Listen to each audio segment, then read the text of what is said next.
ठीक है। अचानक शांग किंगयंग की आवाज गूंजी, इस क्षण से अकादमी के सभी छात्र और सेना आपकी आज्ञा का पालन करेंगे। आप जो चाहें कर सकते हैं। शांग किंगयंग ने ये शब्द बोलते हुए खुद को बहुत असहाय महसूस किया, क्योंकि वह जानती थी कि एक बार अकादमी की सेना यांग ये के आदेशों का पालन करने लगे तो यह कितना पागलपन भरा होगा। हालांकि उसके पास कोई विकल्प नहीं था। उसे इस बात पर कोई संदेह नहीं था कि अगर वह मना करती है तो यांग ये निश्चित रूप से दूसरों को लेकर चला जाएगा, और अगर वे उसके साथ जाने से इनकार करते हैं तो वह खुद ही चला जाएगा। यांग यी का जाना क्या दर्शाता है? यह इस बात का प्रतिनिधित्व नहीं करता था कि यांग ये के बिना शहर की रक्षा करना असंभव होगा। हालांकि जब प्राचीन तलवार स्कूल से उनका बैकअप रास्ते में था तो उन सभी विशेषज्ञों ने केवल यांग ये को ही मान्यता दी। यदि यांग ये न होते तो क्या वे अकादमी की मदद के लिए आते? इसके अलावा जबकि यांग ये काफी पागल था, उसकी ताकत और क्षमता संदेह से परे थी। इसके अलावा उसकी उपस्थिति न केवल भेड़िया सेना को रोकने में सक्षम थी, बल्कि यह शहर के भीतर उन शक्तियों को भी रोक सकती थी जो विद्रोह करने की कोशिश कर रही थी। भले ही उसने इसे स्वीकार किया हो या नहीं, शांगगुआन यूनहाई के अलावा अकादमी की युवा पीढ़ी प्रतिष्ठा में यांग ये की तुलना नहीं कर सकती थी। इसके अलावा यांग यी ने शहर में अराजकता पैदा कर दी थी, इस तथ्य के साथ कि उसके पास पूरे बाहरी न्यायालय का समर्थन था। उसके जाने से निश्चित रूप से पूरा बाहरी न्यायालय उसके पीछे हो जाएगा। एक बार ऐसा होने पर यहाँ अकादमी में भयानक स्थिति से कौन निपटेगा? कौन संभवतः इसे हल कर सकता है? अगर शांगगुआन यूनहाई अपनी बंद दरवाजे की साधना से बाहर निकल आए तो शायद वह ऐसा कर सकता है। हालांकि अगर शांगगुआन यूनहाई अपनी बंद दरवाजे की साधना से बाहर भी निकल आए तो उनके पास शहर पर ध्यान देने का बिल्कुल भी समय या मौका नहीं होगा, क्योंकि शांगगुआन यूनहाई पर वेल्किन वुल्फ माउंटेन रेंज की सेनाएं नजर रख रही थीं और वे निश्चित रूप से उसे रोकने के लिए विशेषज्ञों को भेजेंगे। इसलिए यांग ये को अब कतई जाने की अनुमति नहीं दी जा सकती। तलवार की ऊर्जा की एक किरण शहर की दीवारों के ऊपर से नीचे गिरी और अनगिनत भेड़िए जो शहर में प्रवेश करने का इरादा रखते थे तुरंत दो टुकड़ों में कट गए। उसी समय यांग यी के आदेश के तहत शहर के द्वार बंद हो गए। यांग ये ने अपनी तलवार म्यान में डाली, शांग किंगयंग की ओर देखने के लिए मुड़ा और पूछा, क्या तुम्हें यकीन है? उसने सिर हिलाकर कहा, मैं हूं। यांग ये ने कहा, मैं जो करने जा रहा हूं वह आपकी उम्मीदों से बढ़कर हो सकता है, लेकिन मुझे उम्मीद है कि आप मेरे पक्ष में खड़े होंगे या फिर कुछ भी नहीं करेंगे। ठीक है, उसने जवाब दिया, ठीक है। यांग ये ने सिर हिलाया। वह बोलने ही वाला था कि अचानक दूर से लोगों का एक समूह दिखाई दिया। इसे वास्तव में भीड़ कहा जाना चाहिए। समूह का नेता एक अधेड़ उम्र का आदमी था, जिसके हाथ में कृपाण थी और उसकी शक्ल दीवार पर कील ठोंके गए अधेड़ उम्र के आदमी से काफी मिलती जुलती थी। उसके पीछे काले कवच पहने 3000 भालाधारी साधक चल रहे थे और लगभग 100,000 लोगों की एक विशाल भीड़ उन 3000 साधकों के पीछे चल रही थी। इसके अलावा भीड़ में ज्यादातर लोग राक्षस जानवरों को लेकर चल रहे थे और वहां 10,000 से ज्यादा राक्षस जानवर थे। ये वही राक्षस जानवर थे जिन्हें यांग यी ने शहर में आने दिया था। शांग क्विंगयंग ने कहा, वह सु कबीले के पितामह सु जिंगयुन हैं। यांग ये ने उत्तर दिया, अकादमी के सभी विशेषज्ञों और सम्राट क्षेत्र और उससे ऊपर के शहर की सेना को यहां आने के लिए संदेश भेजो। शांग किंगयंग ने पूछा, तो फिर शहर के बारे में क्या? यांग ये ने जवाब दिया, यह ठीक है। भेड़िए कुछ समय तक शहर की रक्षात्मक संरचनाओं को तोड़ नहीं पाएंगे। शांग किंगयंग ने यांग यी की तरफ देखा और फिर उसने बार बार फ्लिक किया, जिससे अंतरिक्ष में कई लहरें उठीं।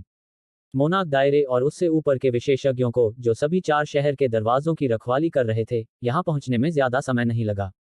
यांग यी को बहुत आश्चर्य हुआ क्योंकि उसने देखा कि वहां वास्तव में 50,000 से ज्यादा मोनाक रियल्म विशेषज्ञ थे। इसके अलावा वहां लगभग 100 अर्धसंत थे और यहां तक कि 1 दर्जन से ज्यादा उच्च रैंक वाले अर्धसंत भी थे। लेकिन यह समझ में आता है क्योंकि अकादमी किसी भी दर पर एक प्लेटिनम रैंक शक्ति थी। अगर इसमें 10,000 मोनाक रियल्म विशेषज्ञ भी नहीं थे तो क्या इसे प्लेटिनम रैंक शक्ति माना जा सकता है? इसके अलावा यह अकादमी की सभी ताकतें नहीं थीं।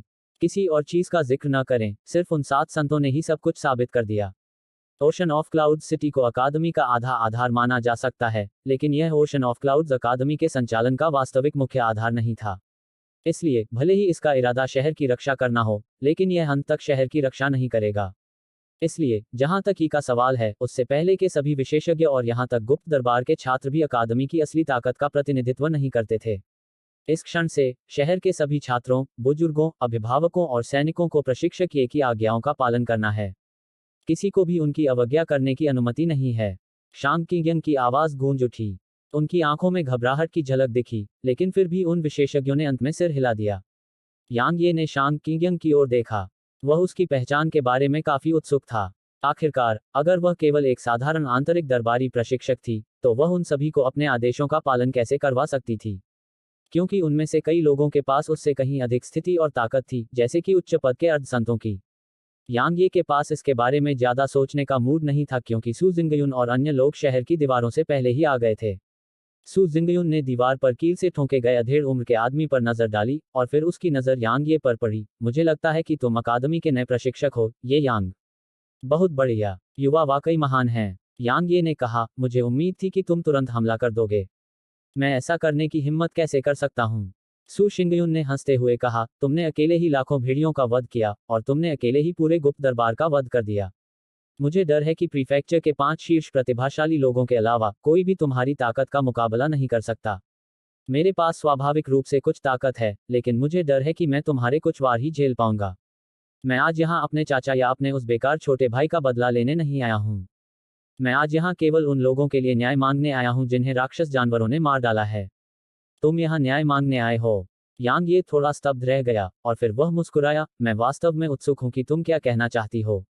बोलो। सू जिंगयुन का चेहरा उतर गया। ये यांग, क्या तुम जानते हो कि तुम्हारे शहर के दरवाजे खोलने की वजह से कितने बच्चों ने अपने माता पिता खो दिए? क्या तुम जानते हो कि कितने माता पिता ने अपने बच्चों को खो दिया? क्या तुम जानते हो कि कितनी पत्नियों ने अपने पतियों को खो दिया, या कितनी पतियों ने अपनी पत्नियों को खो दिया? जब वह इतना बोल गया, तो सू शिंगयुन ने यांग ये की ओर इशारा करते हुए गुस्से से कहा, क्या तुम जानते हो कि तुम्हारी वजह से कितने परिवार बर्बाद हो गए? यांग ये ने कंधे उचका दिए, मैं नहीं चाहती थी कि ऐसा हो। वहां बहुत सारे राक्षस जानवर थे, फिर भी आप सभी ने शहर की रक्षा करने में मदद करने से इनकार कर दिया। मैं शहर की रक्षा करने में सक्षम नहीं थी, इसलिए मेरे पास राक्षस जानवरों को अंदर आने देने के अलावा कोई विकल्प नहीं था। काश, ईमानदारी से कहूं, मैं वास्तव में आपकी भावनाओं को समझती हूं। हालांकि, मैं वह नहीं थी जिसने आपके प्रियजनों को मारा, यह वेल्किन वुल्फ माउंटेन रेंज के भेड़िए थे। यदि आप उनके लिए न्याय मांगने का इरादा रखते हैं, तो आपको उन भेड़ियों की तलाश करनी चाहिए। वे द्वार के ठीक बाहर हैं।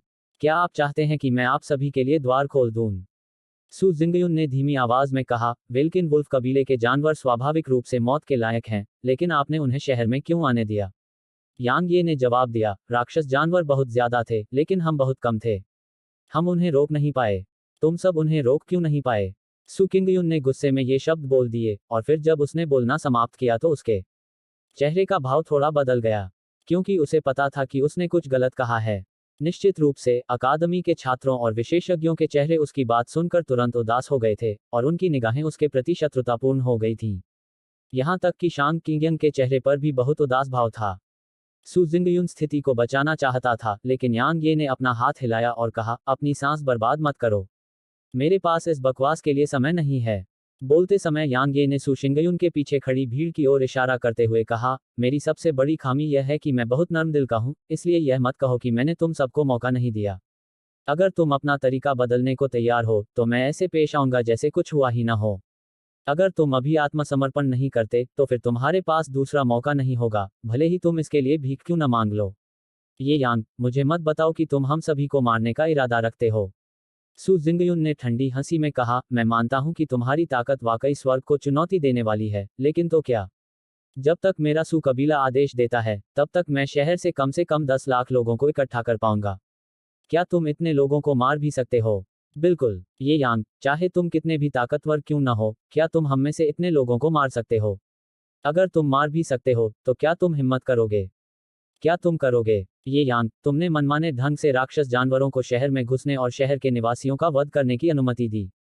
इस तरह की हरकतें शहर के प्रति विश्वासघात के बराबर हैं। बस देखो कि तुम्हारी वजह से शहर में कितने लोग मारे गए हैं। अगर तुम्हारे पास दिल है, तो तुम्हें अपने अपराधों का प्रायश्चित करने के लिए खुद को मार देना चाहिए।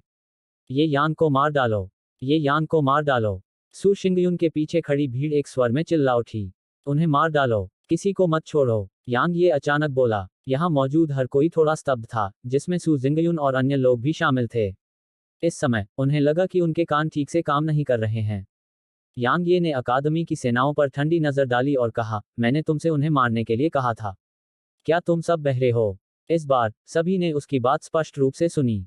हाओ शुवैबो और अन्य लोगों ने सू जिंगयुन के समूह की ओर बढ़ने में संकोच नहीं किया। जहां तक बाकी विशेषज्ञों की बात है, तो वे शांग किंगयंग को ही देखते रहे। शांग किंगयंग ने अपनी मुठ्ठियां कसकर बंद कर लीं और वे कांप रही थीं।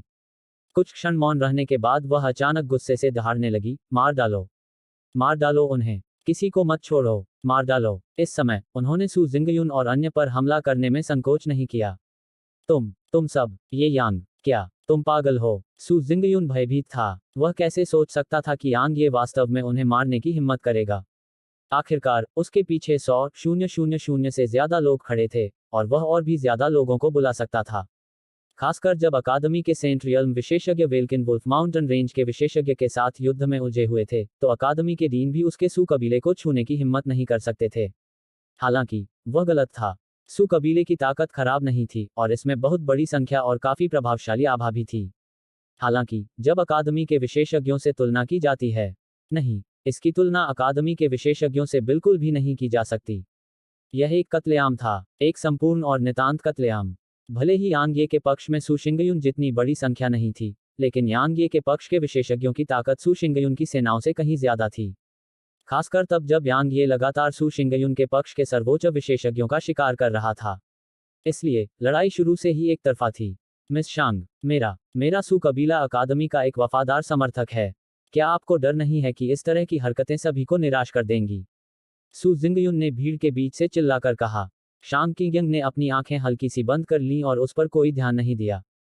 हम आत्मसमर्पण करते हैं, हम आत्मसमर्पण करते हैं, हम आत्मसमर्पण करते हैं। प्रशिक्षक शांग, हम आत्मसमर्पण करने को तैयार हैं, हम आत्मसमर्पण करने को तैयार हैं। कृपया हमें छोड़ दें, मैं सचमुच आत्मसमर्पण करने को तैयार हूँ। मेरा पीछा करना बंद करो। अनगिनत लोग आत्मसमर्पण करने लगे, लेकिन कत्लेआम अभी भी जारी था। मिस शांग, मेरा सू कबीला अपनी पूरी ताकत से शहर की रक्षा करने को तैयार है। अचानक एक आवाज गूंजी। शांग किंगयंग ने अपनी आंखें खोली और हाथ हिलाया, और फिर अकादमी के विशेषज्ञों ने तुरंत हमला करना बंद कर दिया। क्योंकि वह व्यक्ति जिसने ये शब्द कहे थे, वह सू जिंगयुन था। शांग किंगयंग ने यांग ये की ओर देखा। ओह! तलवार की ऊर्जा की एक किरण चमकी, और फिर कुछ 100 लोगों के सिर हवा में उड़ गए। यांग ये ने अकादमी के विशेषज्ञों की ओर देखा और कहा, मैंने आप सभी से कहा था कि किसी को भी न बख्शें। शांग किंगयंग ने थोड़ी कांपती आवाज में कहा, उन्होंने आत्मसमर्पण कर दिया है। उसने अभी बोलना समाप्त ही किया था कि अचानक यांग ये उसके सामने प्रकट हुआ, और फिर एक तलवार उसके माथे के बीच में दबा दी गई। एक क्षण बाद तलवार की नोक से खून के निशान बहने लगे, और उसका बेहद खूबसूरत चेहरा तुरंत खून से लथपथ हो गया। समय की 10 सांसें। अगर वे तब तक नहीं मरे, तो वह उनकी जगह ले लेगी। यांग ये की बर्फीली ठंडी आवाज गूंजी। अकादमी के विशेषज्ञ जब इस दृश्य को देख रहे थे तो वे पूरी तरह से हैरान रह गए, और हाउस वैभव और बाहरी प्रांगण के अन्य छात्रों के अलावा अकादमी के अन्य विशेषज्ञ यांग ये को गुस्से से घूरने लगे। यहां तक कि सू जिंगयुन और अन्य लोग भी पूरी तरह से स्तब्ध रह गए। इसके अलावा जैसे ही वे सदमे से उभरे, उनके दिलों की गहराई में तुरंत भय पैदा हो गया। वह बाहरी दरबार का प्रशिक्षक किस तरह का पागल है? अकादमी के एक बूढ़े व्यक्ति ने गुस्से से कहा, ये यांग, तुम्हारी हिम्मत कैसे हुई? क्या तुम जानते हो कि वह कौन है? अगर तुमने उसे छूने की हिम्मत की तो तुम निश्चित रूप से मर जाओगे। 9। यांग ये ने बूढ़े आदमी पर ध्यान नहीं दिया और गिनना शुरू कर दिया। ये यांग, क्या तुम्हें एहसास है? बूढ़ा आदमी अभी अपनी बात पूरी भी नहीं कर पाया था कि यांग ये की आवाज एक बार फिर गूंजी। 8। बूढ़ा आदमी गुस्से में था। वह कुछ कहना चाहता था, लेकिन उसके बगल में खड़े दूसरे बूढ़े आदमी ने तुरंत उसका हाथ पकड़ लिया, और फिर उस बूढ़े आदमी ने अकादमी के उन विशेषज्ञों की ओर देखा जो यांग ये को घूर रहे थे। जैसा उसने कहा वैसा करो, उन्हें मार डालो, किसी को मत छोड़ो। भले ही वह यांग ये को अच्छी तरह से नहीं जानता था, लेकिन वह जानता था कि यांग ये निश्चित रूप से ऐसा व्यक्ति था जिसने उसके कहे अनुसार करने की हिम्मत की थी।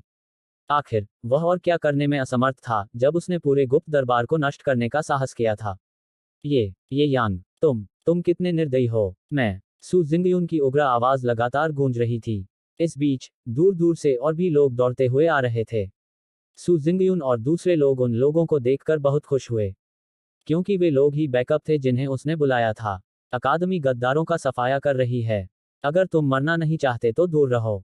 अकादमी के उच्च पदस्थ अर्ध संतों में से एक ने यहाँ इकट्ठा हो रही भीड़ पर ठंडी नजर डाली, और बूढ़े आदमी की बात सुनते ही वे तुरंत रुक गए। सू कबीला वास्तव में शहर में बेहद मजबूत था, और कोई भी इसे अपमानित करने की हिम्मत नहीं करता था। हालांकि वे अकादमी से ज्यादा डरते थे। आखिरकार यह एक प्लेटिनम रैंक संप्रदाय था, जबकि सू कबीला केवल एक गोल्ड रैंक कबीला था। जब गोल्ड रैंक कबीले और प्लेटिनम रैंक संप्रदाय के बीच संघर्ष हुआ, तो एक मूर्ख भी जानता था कि किस पक्ष में खड़ा होना है। यहाँ आने वाले सभी लोग 1 किलोमीटर पीछे चले गए, लेकिन वे भागे नहीं। वे बस देखते रहे कि अकादमी के विशेषज्ञ सू जिंगयुन और अन्य लोगों का कत्लेआम कर रहे हैं। उन 10 सांसों का समय पूरा होने में ज्यादा समय नहीं लगा। शहर की दीवारों के नीचे पूरे इलाके में 100,000 लोगों की लाशें ढेर में पड़ी थीं और खून की बदबू इलाके के हर कोने में फैल गई थी। यह बेहद घिनौना था। क्या अब तुम संतुष्ट हो? शांग किगंग ने अचानक कहा, क्या तुम इतने सारे लोगों को मारने के बाद संतुष्ट हो? यांग ये ने उसकी ओर कोई ध्यान नहीं दिया। वह सू जिंगयुन की ओर चला गया और उसने सू जिंगयुन पर अपनी सांस बर्बाद नहीं की। उसने बस एक तलवार आगे की ओर घुमाई और सू जिंगयुन को शहर की दीवार पर जड़ दिया। उसके बाद यांग ये शहर की दीवारों पर चमक उठी और बोली, शुवाइबो, द्वार खोलो और राक्षस जानवरों को अंदर आने दो। वो शून, पूरे शहर को सूचित करो कि अगर वे जीवित रहना चाहते हैं तो शहर की रक्षा करने के लिए आएं। बादलों का महासागर अकादमी शहर की रक्षा करने के लिए आने वाले किसी भी व्यक्ति के साथ जिएगी और मरेगी। जो लोग आने से इनकार करते हैं, उनके भाग्य की हमें कोई चिंता नहीं होगी। अगर कोई परेशानी पैदा करने के लिए इस अवसर को जब्त करने की हिम्मत करता है, तो इसका परिणाम सू कबीले का भाग्य है। यांग ये ने अचानक कहा, सू कबीले के कुलपति को जीवित रखो। बेशक, किसी में भी उनके आदेश को अस्वीकार करने का साहस नहीं था। शहर के द्वार खोलने में ज्यादा समय नहीं लगा और फिर 5,000 से अधिक राक्षस जानवरों को शहर में प्रवेश करने दिया गया। इसी समय यू वुशुंग के प्रयासों से यांग ये की घोषणा पूरे शहर में फैल गई। इस बीच शहर की दीवारों पर माहौल काफी तनावपूर्ण था, क्योंकि हाओ शुवाइबो और अन्य लोगों के अलावा अकादमी के सभी अन्य विशेषज्ञ यांग यी को शत्रुतापूर्ण निगाहों से देख रहे थे और कुछ की आंखों में हत्या की मंशा भी थी। शांग किगंग को केवल आदेश देना था और वे यांग ये पर हमला करने में संकोच नहीं करेंगे। जाहिर है, यांग यी की हरकतों ने उन्हें सचमुच क्रोधित कर दिया था। 100,000 लोग ऐसे ही मर गए। शांग किगंग यांग ये के पास गई।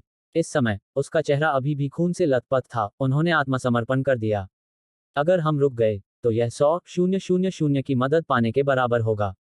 मुझे पता है कि सू जिंगयुन ने तुम्हें क्रोधित कर दिया था और इसीलिए तुम उसे मारना चाहती थी। ये यांग, क्या तुम आवेगपूर्ण तरीके से काम नहीं कर सकती? यांग ये ने उस पर कोई ध्यान नहीं दिया और वह बस दूर की पर्वत श्रृंखला की ओर देखता रहा। दूर के पहाड़ उसकी दृष्टि के अंत तक फैले हुए थे। वहां के सभी पहाड़ बादलों में ऊंचे थे और वे दूर में आराम कर रहे ड्रैगन की तरह थे। पर्वत श्रृंखला स्वाभाविक रूप से वेलकिन वुल्फ पर्वत श्रृंखला थी और यह वेलकिन वुल्फ कबीले का ठिकाना था। यांग यी काफी देर तक चुप रहा और पर्वत श्रृंखला को देखता रहा और किसी को पता नहीं चला कि वह क्या सोच रहा था। शांग किगंग कुछ और कहना चाहती थी, लेकिन अचानक बहुत से लोग दूर से दौड़ते हुए आए। इन लोगों को देखकर हाओ शुवाइबो और अन्य लोगों के हाव भाव तुरंत बदल गए और वे तुरंत सतर्क हो गए। हम महासागर बादल अकादमी के अपने भाइयों के साथ शहर की रक्षा करने के लिए तैयार हैं। मेरा यून कबीला अकादमी के साथ जीने और मरने को तैयार है। मेरा चेन कबीला अकादमी के साथ जीने और मरने को तैयार है। मेरा फैंग कबीला अकादमी के साथ जीने और मरने को तैयार है। हाओ शुवाइबो और अन्य लोग यह सुनकर दंग रह गए। इस बीच यू वुशुंग आगे बढ़ा और बोला, स्वागत है दोस्तों। मेरी अकादमी आप सभी के साथ जीने और मरने को तैयार है। हालांकि मैं आपको पहले ही चेतावनी दे दूं, चूंकि आप शहर की रक्षा करने के लिए यहां आए हैं, इसलिए आपको हमारे द्वारा निर्धारित नियमों का पालन करना होगा। अगर कोई भी आज्ञाकारिता का दिखावा करने या चालें खेलने का अवसर जब्त करने की हिम्मत करता है, तो सू कबीला परिणामों का सबसे अच्छा उदाहरण है। जब उन्होंने उसकी आवाज सुनी तो सभी ने शहर की दीवारों की ओर देखा। वहां 2 लोग कीलों से ठोंके हुए थे और उन 2 लोगों को देखकर उनके चेहरे के भाव बदल गए, क्योंकि वे 2 लोग स्वाभाविक रूप से उनके लिए अपरिचित चेहरे नहीं थे। मैंने कभी उम्मीद नहीं की थी कि सू कबीला वास्तव में नष्ट हो जाएगा। लगता है इस बार अकादमी गंभीर है। सौभाग्य से मैंने सू जिंगयुन की बात नहीं मानी, अन्यथा मेरा यून कबीला शायद अब तक अस्तित्व में नहीं रहा होता। सू कबीले के भाइयों के शवों और 100,000 लोगों की लाशों में इतनी ताकत थी कि कई लोगों ने जो मूल रूप से बुरे इरादे रखते थे, उन्होंने तुरंत अपने बुरे इरादे त्याग दिए। खास तौर पर वे लोग जिन्होंने सिर्फ सुरक्षा पाने के लिए शामिल होने के बारे में सोचा था। उनके सामने क्रूर वास्तविकता ने उन्हें बताया कि अकादमी अब वास्तव में उग्र थी और यह मजाक नहीं था। शुरुआत में तो केवल कुछ हजार लोग ही आए, लेकिन जल्द ही उत्तरी द्वारों की ओर और अधिक लोग उमड़ने लगे। 15 मिनट से भी कम समय में पूरे 100,000 लोग आ चुके थे और अभी भी लगातार और भी लोग आ रहे थे। वे स्वाभाविक रूप से यहाँ परेशानी खड़ी करने नहीं आए थे। वे सभी अकादमी के साथ जीने और मरने की अपनी इच्छा की घोषणा करने आए थे। अकादमी के अलावा शहर के अन्य निवासी और शहर के भीतर के कबीले राक्षस जानवरों का विरोध करने में सक्षम नहीं थे। भले ही वे सेना में शामिल होने पर लड़ने का मौका पाएं, फिर भी उन्हें अंत में भारी नुकसान उठाना पड़ेगा। इसलिए बचने का एकमात्र तरीका अकादमी की सुरक्षा को पकड़ना था। जहां तक शहर की रक्षा करने की बात है, हालांकि यह एक खतरनाक काम था, लेकिन अकादमी के विशेषज्ञ कम से कम उनके साथ तो होंगे। लेकिन अगर वे शहर की रक्षा करने नहीं आए, तो राक्षस जानवरों के शहर में घुसने के बाद अकादमी अपने भाग्य की परवाह नहीं करेगी। 1 घंटे बाद लगभग 10 लाख लोग यहाँ एकत्र हो गए। इन लोगों के पास ज्यादातर कमजोर साधनाएं थीं, और उनमें से ज्यादातर राजा क्षेत्र या आत्मा क्षेत्र में थे। हालांकि सम्राट क्षेत्र और श्रेष्ठ क्षेत्र में भी काफी लोग थे। जहां तक निम्न श्रेणी के अर्ध संत, मध्य श्रेणी के अर्ध संत और उच्च श्रेणी के अर्ध संत की बात है, तो कुछ लोग ऐसे भी थे। शांग किंग और अन्य लोग काफी हैरान थे, क्योंकि उन्होंने देखा कि उत्तरी द्वार की ओर अधिक से अधिक लोग भाग रहे थे। आखिरकार अकादमी ने शहर के विशेषज्ञों की मदद के लिए बुलाया था, और कुछ लोग आए भी थे, लेकिन बहुत कम। इसके अलावा अगर उन्हें खतरा होता तो वे भाग भी जाते। हालांकि Ocean of Clouds City Ocean of Clouds अकादमी का एक अधीनस्थ शहर था, लेकिन इसने कभी भी शहर पर कोई प्रबंधन नहीं किया था। इसके अलावा चूंकि अकादमी ने हमेशा दुनिया की लड़ाई में हस्तक्षेप न करने के सिद्धांत का पालन किया था, इसलिए कोई भी व्यक्ति बादलों के सागर शहर में आ सकता था, जबकि शहर के निवासी अकादमी से पूरी तरह से असंबद्ध थे।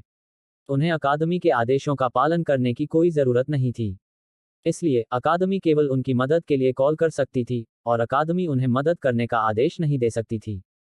जहां तक मदद के लिए आह्वान करने के परिणामों का प्रश्न है, क्या आप यह समझने में असमर्थ हैं कि उन्होंने अचानक अपना रवैया क्यों बदल दिया है और शहर की रक्षा में मदद करने के लिए इतने इच्छुक क्यों हैं? यू वुशुंग अचानक शांग किंगयंग के पास चला गया। शांग क्विंगयंग ने जवाब में सिर हिलाया। क्या आप जानते हैं कि यांग ये ने अभी सू कबीले के समूह को छोड़ने से क्यों इनकार कर दिया? यू वुशुंग ने स्पष्टीकरण नहीं दिया, बल्कि इसके बजाय एक और सवाल पूछा।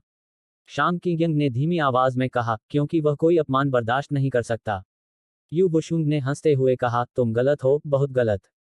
यांग ये ऐसा बर्दाश्त करने वाला व्यक्ति नहीं है, लेकिन वह बहुत घमंडी व्यक्ति भी है। वह सू कबीले को बिल्कुल भी गंभीरता से नहीं लेता। उसने सू शिंगयुन और बाकी लोगों को इसलिए नहीं मारा क्योंकि सू शिंगयुन ने उसे डांटा था और वह बदला लेना चाहता था। ऐसा इसलिए था क्योंकि उसे सू कबीले का सफाया करना था, जो सबसे पहले आगे आया और उसका विरोध किया। क्योंकि तभी हम पूरे शहर को रोक सकते हैं। शायद वह केवल सू शिंगयुन को ही मारता और बाकी को नहीं मारता अगर यह किसी और सामान्य समय पर होता, लेकिन हमारे पास अब ज्यादा समय नहीं है।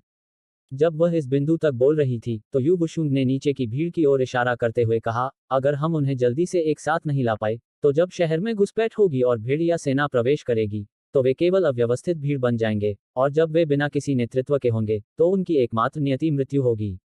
हालांकि अगर हम उन्हें एक साथ ला सकते हैं और उन्हें संगठित कर सकते हैं, तो यह एक पूरी तरह से अलग कहानी होगी। शांग किंगयंग ने कहा, हम उन लोगों को मारे बिना भी यही काम कर सकते हैं। नहीं, तुम फिर से गलत हो। यू वुशुंग ने आगे कहा, शहर की रक्षा करने में हमारी मदद करने का उनका इरादा बिल्कुल भी ईमानदार नहीं था। उन्होंने केवल इसलिए आत्मसमर्पण किया क्योंकि हम उनसे ज्यादा ताकतवर थे और वे प्रतिरोध करने में असमर्थ थे। एक बार जब हम राक्षस जानवरों के साथ युद्ध में उतरेंगे, तो उनमें से कई और विशेष रूप से सू कबीले हमारे खिलाफ हो जाएंगे। उस समय हम दोनों मोर्चों पर दुश्मनों का सामना करेंगे। सबसे महत्वपूर्ण बात यह है कि उन लोगों और शक्तियों को रोकने का एकमात्र तरीका जो परेशानी पैदा करने का इरादा रखते हैं, उन्हें मारना था। अगर यह किसी अन्य सामान्य समय पर होता तो हम इसे धीरे धीरे करना चुन सकते थे, लेकिन हमारे पास अभी समय नहीं है। शांग किंगयंग ने अचानक पूछा, अगर उन लोगों को नहीं मारा जाता तो क्या होता? यू वुशुंग ने हंसते हुए कहा, शहर में अराजकता की स्थिति बनी रहेगी, और यह पूरी तरह से अराजक हो जाएगा। अगर यांग ये शहर में और भी राक्षस जानवरों को आने देता है, तो भी कुछ नहीं बदलेगा। क्योंकि उन्हें एहसास नहीं होगा कि स्थिति कितनी गंभीर है, और उन्हें एहसास नहीं होगा कि हमारी अकादमी कितनी निर्दयी और दृढ़ है।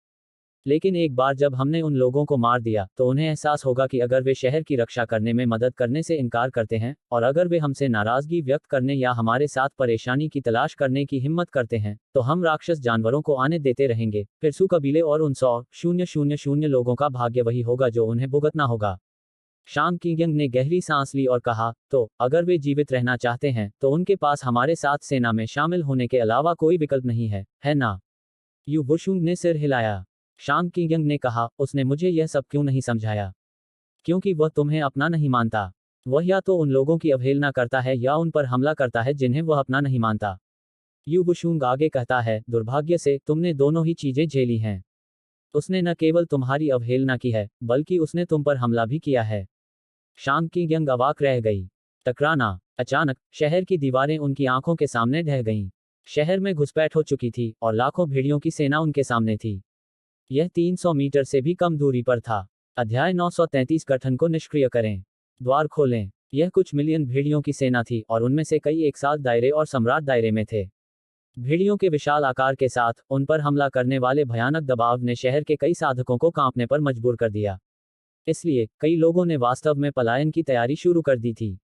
प्रकाश की एक किरण चमकी और फिर कुछ दर्जन किसान जो पीछे मुड़कर भाग गए थे तुरंत नष्ट हो गए। अकादमी के सैनिकों, मेरी आज्ञा सुनो।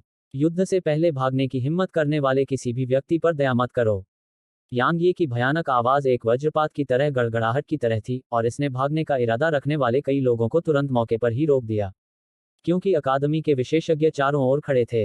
हालांकि कुछ ऐसे भी थे जो अभी भी सेना के भयानक दबाव को सहन करने में असमर्थ थे और भागने के लिए पीछे मुड़ गए। हालांकि बिना किसी अपवाद के उन सभी का नाश कर दिया गया और उनमें एक उच्च पदस्थ अर्धसंत भी था। कुछ हजार लोगों की जान जाने के बाद यहाँ किसी और ने फिर से भागने की हिम्मत नहीं की। शायद वे अब भी भागना चाहते थे, लेकिन कम से कम अब किसी ने भागने की हिम्मत नहीं की।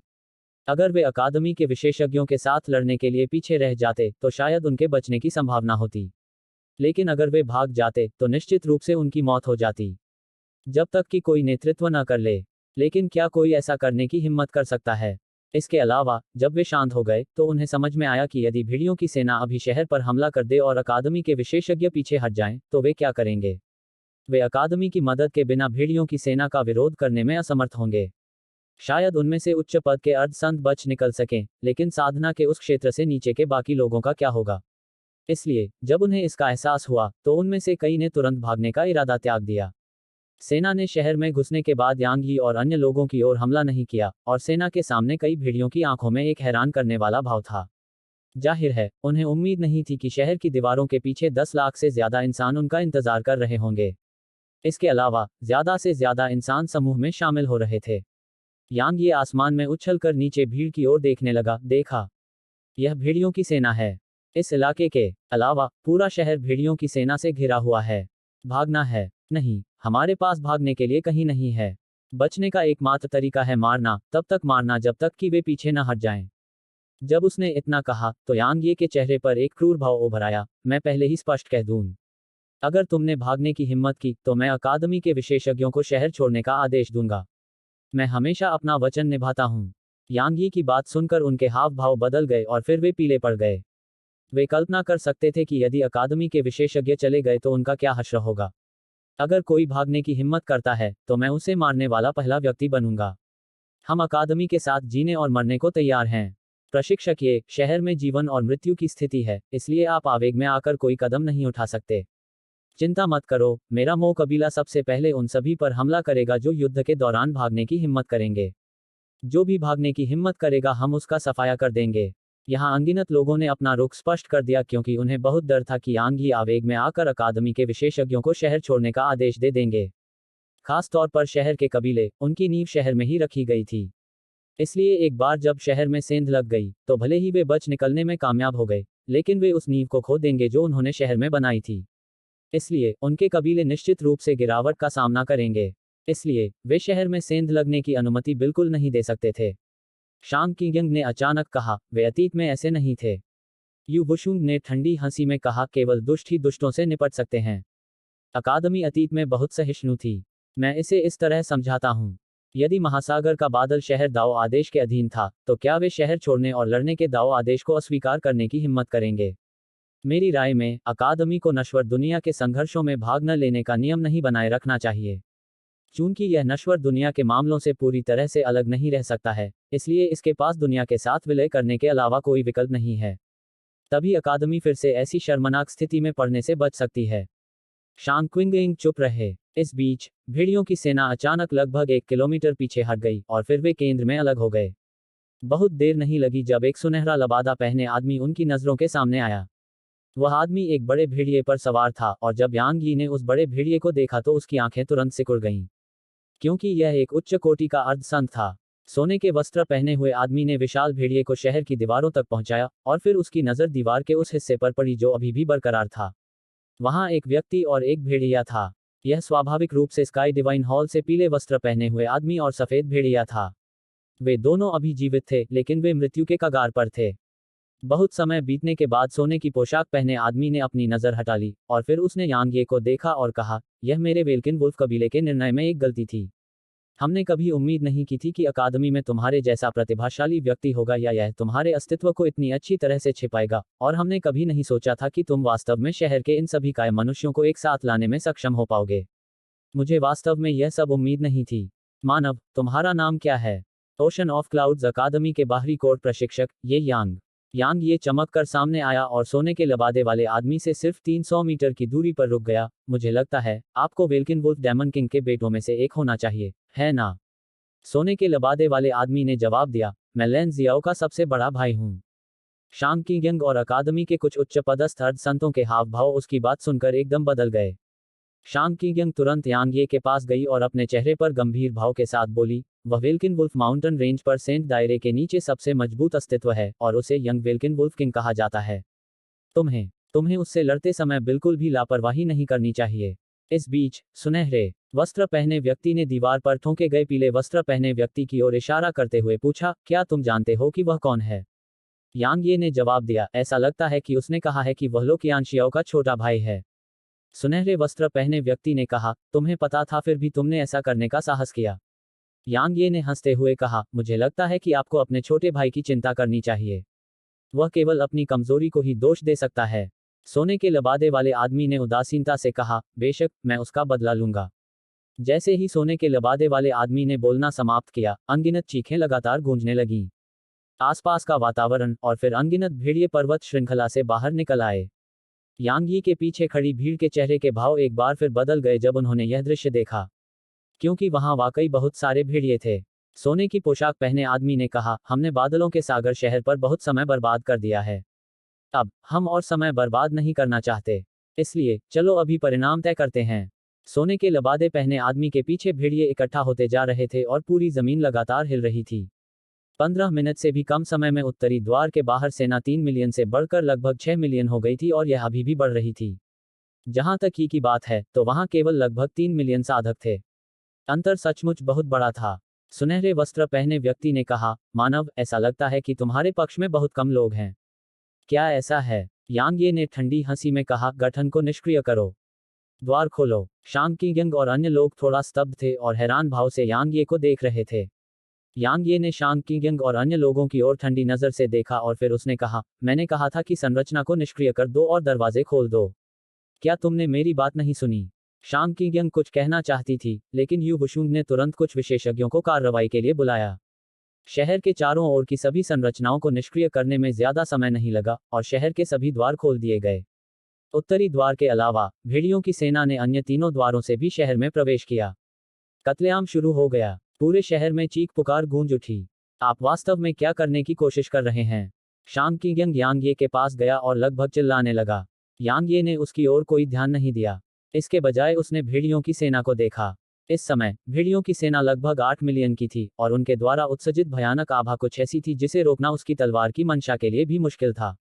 शांग किंग ने बोलना जारी रखने का इरादा किया, लेकिन यू वुशुंग अचानक उसके पास आया और बोला, प्रशिक्षक शांग, बेवकूफ होना ठीक है, लेकिन आपको आगे बढ़कर खुद को अपमानित नहीं करना चाहिए। शांग क्विंग गुस्से में थी। आप? यू वुशुंग ने उनके पीछे खड़ी भीड़ की ओर इशारा करते हुए कहा, वह देखो। शांग किंग ने यह सुनकर पीछे मुड़कर देखा और उसने देखा कि उनके पीछे भीड़ खतरनाक दर से बढ़ रही थी। 3 मिलियन का समूह पहले ही 5 मिलियन के समूह में बदल चुका था। शांग किंग हैरान थी। क्या? यू वुशुंग ने बताया, शहर में करीब 100 मिलियन लोग हैं, फिर भी सिर्फ 3 मिलियन लोग ही शहर की रक्षा करने आए। क्यों? क्योंकि बहुत से लोग उम्मीद लगाए बैठे थे। उन्हें लगा कि कुछ और लोग भी हैं जो अग्रिम मोर्चे पर आ गए हैं, इसलिए उन्हें शहर की रक्षा करने की चिंता नहीं करनी पड़ेगी। अब हमने भव्य संरचना को निष्क्रिय कर दिया है और द्वार खोल दिए हैं। दूसरे शब्दों में, सभी को भेड़ियों की सेना का सामना करना पड़ेगा और कोई भी उनसे बच नहीं सकता। इसलिए अगर वे बचना चाहते हैं तो उनके पास एकमात्र विकल्प हमारे समूह में शामिल होना होगा। क्या अब आप समझ गए? शांग किंग ने कहा, लेकिन बहुत से लोग मरेंगे। यू वुशुंग ने अपना सिर हिलाया, यह पूरे शहर को कत्ल करवाने से बेहतर है। इसके अलावा, प्रशिक्षक शांग, अगर आपके पास हमें जीवित रखने की क्षमता नहीं है, तो क्या आप कृपया अपना मुंह बंद कर सकते हैं, और क्या आप यांग ये से सार्वजनिक रूप से सवाल करना बंद कर सकते हैं? मुझे स्पष्टवादी होने के लिए दोष न दें, मैं यह आपकी खातिर कर रहा हूँ। क्या आपको इसका एहसास नहीं है? यांग ये कई मौकों पर आपको मारना चाहता था। अगर अकादमी में आपकी अनोखी स्थिति और यह तथ्य नहीं होता कि आपकी मृत्यु अकादमी की सेनाओं के मनोबल पर आघात होगी, तो आप बहुत पहले ही मर चुके होते। शांग की यंग अवाक रह गई। इस बीच यांग यी के पीछे अधिक से अधिक लोग इकट्ठा हो रहे थे।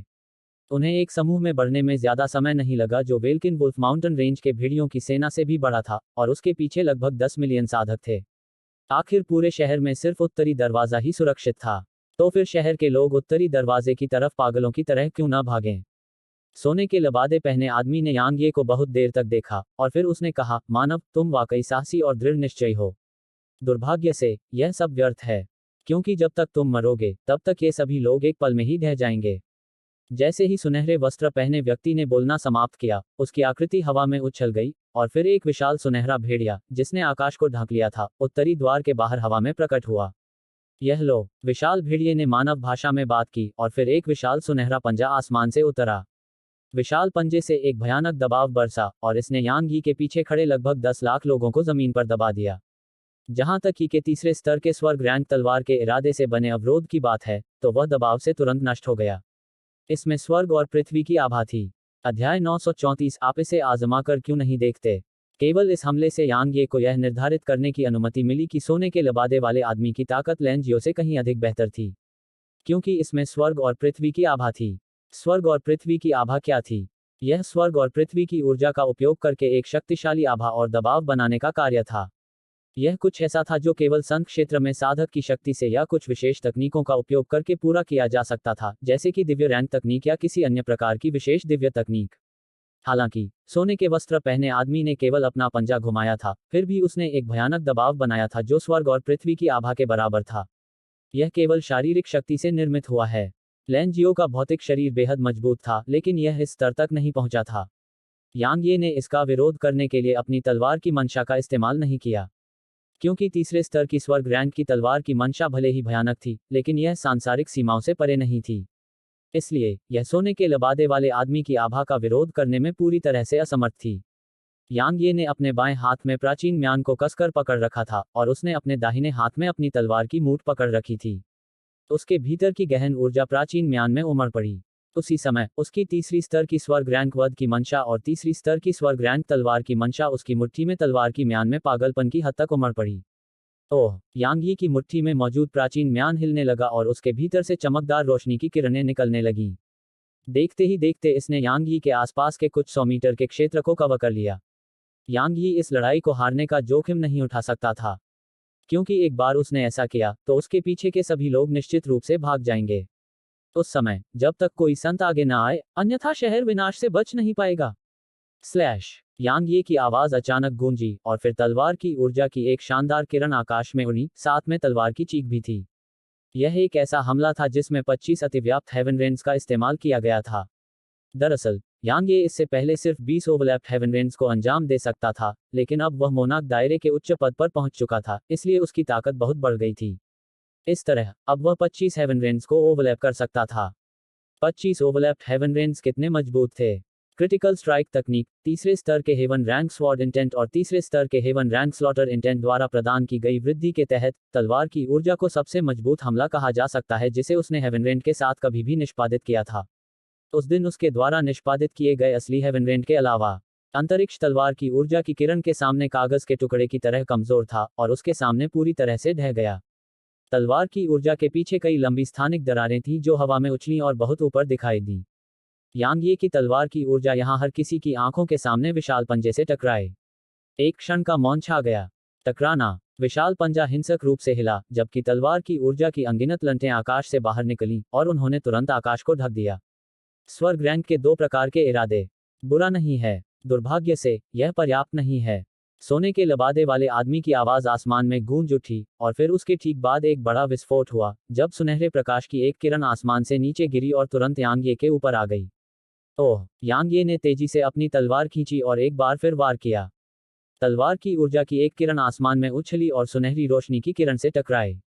जैसे ही वे एक दूसरे से टकराए, वे तुरंत आसमान में बिखर गए और ऊर्जा की अनगिनत लहरें आसपास की ओर बह गईं। इस दृश्य ने सभी दर्शकों को भयभीत कर दिया, लेकिन तलवार की ऊर्जा की एक किरण को ऊर्जा की तरंगों को नष्ट करने में अधिक समय नहीं लगा। इस बीच सोने की पोशाक पहने आदमी यांग यी के ऊपर हवा में आ गया था। इस बार वह अपने मूल रूप में नहीं था, बल्कि उसने मानव रूप धारण कर लिया था। यह लो। जैसे ही उसने कहा, सोने की पोशाक पहने आदमी ने अपनी दाहिनी मुट्ठी को कसकर बंद करते हुए पीछे की ओर झुक गया, और फिर उसने उसे यांग ये की ओर तेजी से मारा। हालांकि यांग ये अचानक मौके पर ही गायब हो गया, और जब वह एक बार फिर प्रकट हुआ तो वह सोने की पोशाक पहने आदमी के ऊपर हवा में था। उसके बाद हरक्यूलिस तलवार सोने की पोशाक पहने आदमी के सिर पर टूट पड़ी। टकराना। सोने के लबादे पहने आदमी की आकृति को थोड़ा नीचे धकेल दिया गया, लेकिन उसकी जगह यांग ये को उड़ा दिया गया। शहर में सेना हैरान रह गई। शांग किंगयंग, यू बुशुंग और अन्य लोगों के चेहरे पर तुरंत गंभीर भाव उभर आए, क्योंकि यांग ये बिल्कुल भी मर नहीं सकता था या हार नहीं सकता था। एक बार वह मर गया तो शहर में सेना एक पल में ढह जाएगी। वह हार भी नहीं सकता था, क्योंकि अगर वह हार गया तो यहाँ खड़े हर व्यक्ति के दिल में भेड़िया सेना के प्रति भय पैदा हो जाएगा। अगर उनके दिल में ऐसा डर था तो भेड़िया सेना से लड़ने की भी कोई जरूरत नहीं थी, क्योंकि वे पहले ही लड़ाई हार चुके थे। जैसे ही वह जमीन पर खड़ा हुआ, यांग ये ने अपने हाथों पर नजर डाली। इस समय उसके हाथ वास्तव में अलग हो गए थे, और हरक्यूलियन तलवार का एक छोटा सा हिस्सा नीचे धंस गया था। हफ। यांग ये ने एक गहरी सांस ली, और फिर उसने अपना सिर उठाकर दूरी पर सोने के लबादे वाले आदमी को देखा। कहने की जरूरत नहीं है, आपका शरीर बेहद मजबूत है। सोने के लबादे वाले आदमी ने कहा, आपकी गति बहुत तेज है, यह मेरी तुलना में बहुत तेज है, जैसा कि कानून की ऊर्जा से उम्मीद की जाती है। यांग ये ने अचानक कहा, यह निश्चित रूप से बहुत अच्छा होगा यदि आप मेरी सवारी होते। आपकी सवारी? सोने के लबादे वाला आदमी थोड़ा हैरान हुआ, और फिर उसने कहा, इस दुनिया में ऐसे कई लोग हैं जो मुझे अपनी सवारी बनाने में सक्षम हैं। हालांकि इसमें निश्चित रूप से आप शामिल नहीं हैं। मुझे पता है कि आपके पास कुछ तुरुप के पत्ते हैं, लेकिन आप इसे आजमा सकते हैं। आओ। इस बीच अचानक आसमान में चीख गूंजी। सोने के लबादे पहने आदमी ने चीख सुनकर थोड़ा भौहें से कुड़ी, और उसके पीछे भेड़ियों की सेना सचमुच जमीन पर लेट गई। यह वेल्किन वुल्फ दानव राजा था। इस क्षण से शहर में हर किसी को ये यांग के आदेशों का पालन करना चाहिए। किसी को भी उसकी अवज्ञा करने की अनुमति नहीं है। इस बीच अचानक आसमान से एक आवाज गूंजी। यह महासागर बादलों अकादमी के डीन थे। शांग किंगयंग ने जब यह सुना तो उसका दिल कांप उठा। डीन ने जो कुछ कहा था उसके अनुसार शहर के सभी लोगों और अकादमी के सभी लोगों को, जिसमें वह भी शामिल थी, अब से यांग यी के आदेशों का पालन करना होगा। यदि यांग यी के पास पूर्ण अधिकार होगा तो मुझे आश्चर्य है कि क्या यह अकादमी और शहर के लिए वरदान होगा या विपत्ति। यांग ये ने अचानक अपनी तलवार म्यान में डाली, पीछे मुड़ा, अपने पीछे लोगों के सागर को देखा और कहा, मुझे बताओ, क्या तुम सब मरना चाहते हो? वे सभी अचंभित रह गए, और फिर उन्होंने जल्दी से अपना सिर हिला दिया। बेशक उनमें से कोई भी मरना नहीं चाहता था। यांग ये ने अपनी तलवार सोने के लबादे वाले आदमी पर तानते हुए कहा, देखा, यह वेल्किन वुल्फ माउंटेन रेंज का वेल्किन वुल्फ कबीला है। वे हम सभी को मार डालना चाहते हैं। क्या तुम सभी उनके हाथों मारे जाने को तैयार हो? सभी ने एक बार फिर अपना सिर हिलाया। यांग ये ने दहाड़ते हुए कहा, तो फिर आप सब क्या सोचते हैं कि हमें क्या करना चाहिए? मार डालो, उन सभी को मार डालो। मारना, मारना। अनगिनत लोग चिल्लाने लगे। ओह! तलवार की आवाज गूंजी जब यांग ये ने दूर से भेड़ियों की सेना पर हरक्यूलियन तलवार तानते हुए कहा, शहर पर भेड़ियों की सेना ने कब्जा कर लिया है। भेड़ियों की सेना हमारे आगे और पीछे दोनों तरफ है। सब लोग, अगर तुम जीना चाहते हो तो मार डालो। जैसे ही उसने बोलना समाप्त किया, यांग ये की आकृति चमक उठी और एक प्रकाश की किरण में परिवर्तित हो गई जो सुनहरे वस्त्र पहने व्यक्ति की ओर बढ़ी। जहां तक उसके पीछे खड़े अन्य लोगों का प्रश्न था, जब उन्होंने उसे आगे बढ़ते देखा तो उनका खून तुरंत खौल उठा, और वे सभी उसके पीछे आगे बढ़े। यू बुशुंग ने अचानक कहा, मनुष्य बहुत स्वार्थी होते हैं, इसलिए वे आमतौर पर कभी एकजुट नहीं होते। हालांकि जब वे जीवन और मृत्यु के क्षण का सामना करते हैं, और विशेष रूप से जब उनके पास स्थिति से बाहर निकलने का कोई रास्ता नहीं होता है, तो वे बहुत समझदारी से अपने दिलों में स्वार्थ को त्याग देते हैं और सेना में शामिल होने का विकल्प चुनते हैं। यू बुशुंग के पास खड़ी शांग किंगयंग ने पूछा, क्या यही सही कारण है कि यांग ये ने गठन को निष्क्रिय कर दिया और द्वार खोल दिए? यू बुशुंग ने सिर हिलाया और कहा, मनुष्यों में जीने की बहुत प्रबल इच्छा होती है, और वे जीवित रहने के लिए शैतानों में बदल जाते हैं। इस समय, जबकि हम उन सभी को सेना की तरह व्यवस्थित तरीके से हमला करने के लिए संगठित नहीं कर सकते, उनकी जीने की इच्छा उन्हें सामान्य सेनाओं के बराबर बना देगी। बेशक पूर्व शर्त यह है कि उनके पास उनका नेतृत्व करने वाला कोई हो और उन्हें यह उम्मीद दे कि वे जीवित रह पाएंगे। अब मैं समझ गई। जैसे ही उसने ये शब्द बोलना समाप्त किया, शांग किंगयंग अन्य लोगों के साथ भाग गई। सोने की पोशाक पहने आदमी और भेड़ियों की सेना को स्पष्ट रूप से उम्मीद नहीं थी कि यांग यी और अन्य लोग वास्तव में पहले हमला करेंगे। जहां तक उनका सवाल है, इतनी बड़ी भेड़िया सेना का सामना करते समय मनुष्यों को रक्षात्मक होना चाहिए। यांग यी की राय में वे बिल्कुल भी रक्षात्मक नहीं हो सकते थे। क्यों? क्योंकि एक बार जब भेड़िया सेना को पहले हमला करने की अनुमति दी गई, तो कुछ मिलियन भेड़ियों की सेना के हमले से मानव सेना के एक पल में ढह जाने की संभावना थी। आखिरकार, मानव सेना आखिरी समय में इकट्ठी हुई थी और उन्हें कोई उचित प्रशिक्षण नहीं मिला था। इसलिए, वे भेड़िया सेना के हमले के प्रभाव का विरोध करने में पूरी तरह से असमर्थ थे। इसका समाधान करने का एकमात्र तरीका यह था कि पहले हमला किया जाए और उन्हें अपना आत्मविश्वास बढ़ाने दिया जाए। तभी वह उन्हें भेड़ियों की सेना का सामना करने पर तुरंत ढहने से बचा सकता था। आओ! एक चीख गूंजी, और भेड़ियों की सेना को कार्रवाई करने में ज्यादा समय नहीं लगा। लाखों भेड़ियों ने यांग यी की दिशा में आगे बढ़ना शुरू कर दिया और उनके सामने जमीन हिल गई।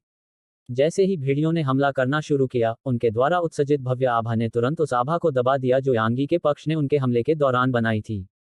ओह! अचानक, तलवार की ऊर्जा का एक अर्धचंद्र तेजी से चमक उठा और तुरंत भेड़ियों की सेना पर जा गिरा। आक्रमण के अग्रिम मोर्चे पर मौजूद कुछ हजार भेड़ियों का तुरंत सफाया कर दिया गया। मार डालो! यांग ये ने अपना दाहिना पैर जमीन पर पटका और उसका आकार प्रकाश की किरण में बदल गया जो सुनहरे वस्त्र पहने आदमी की ओर बढ़ी। यांग ये के पीछे की सेना का आत्मविश्वास तुरंत बढ़ गया जब उन्होंने देखा कि यांग ये ने अपनी तलवार के एक झटके से हजारों भेड़ियों को मार डाला और आगे बढ़ते समय उनकी सभी आंखें लाल हो गईं। भेड़ियों की सेना और मानव सेना को एक दूसरे से टकराने में ज्यादा समय नहीं लगा। उसी समय, यांग ये और सोने की पोशाक पहने हुए आदमी ने फिर से युद्ध में प्रवेश किया। यांग ये ने गति के नियमों की सहायता से सोने की पोशाक वाले आदमी पर हिंसक हमला शुरू कर दिया। दुर्भाग्य से, उसकी तलवार सोने की पोशाक वाले आदमी की सुरक्षा को भेद नहीं सकी, चाहे कुछ भी हो। इसके विपरीत, अगर सोने की पोशाक वाले आदमी से उसे एक भी वार झेलना पड़ा, तो उसे निश्चित रूप से भारी चोट लगेगी। सोने के लबादे वाले आदमी की शारीरिक सुरक्षा लैन सियाओ से कहीं अधिक मजबूत थी और यह उससे थोड़ी अधिक मजबूत थी। लड़ाई जल्दी खत्म करो! अचानक, यू बुशून की आवाज गूंजी। यांग ये की आकृति आसमान में कुछ 100 मीटर पीछे चमकी, और फिर उसने नीचे जमीन पर नजर डाली। नीचे का दृश्य देखकर उसका दिल कांप उठा, और उसका चेहरा तुरंत उदास हो गया। क्योंकि मानव सेना बहुत बुरी स्थिति में थी। भले ही मानव सेना का आकार भेड़िया सेना से अधिक था, लेकिन उनकी गुणवत्ता भेड़िया सेना से बहुत कम थी। खासकर जब कई इंसान भेड़िया सेना की सुरक्षा को भेदने में पूरी तरह से असमर्थ थे।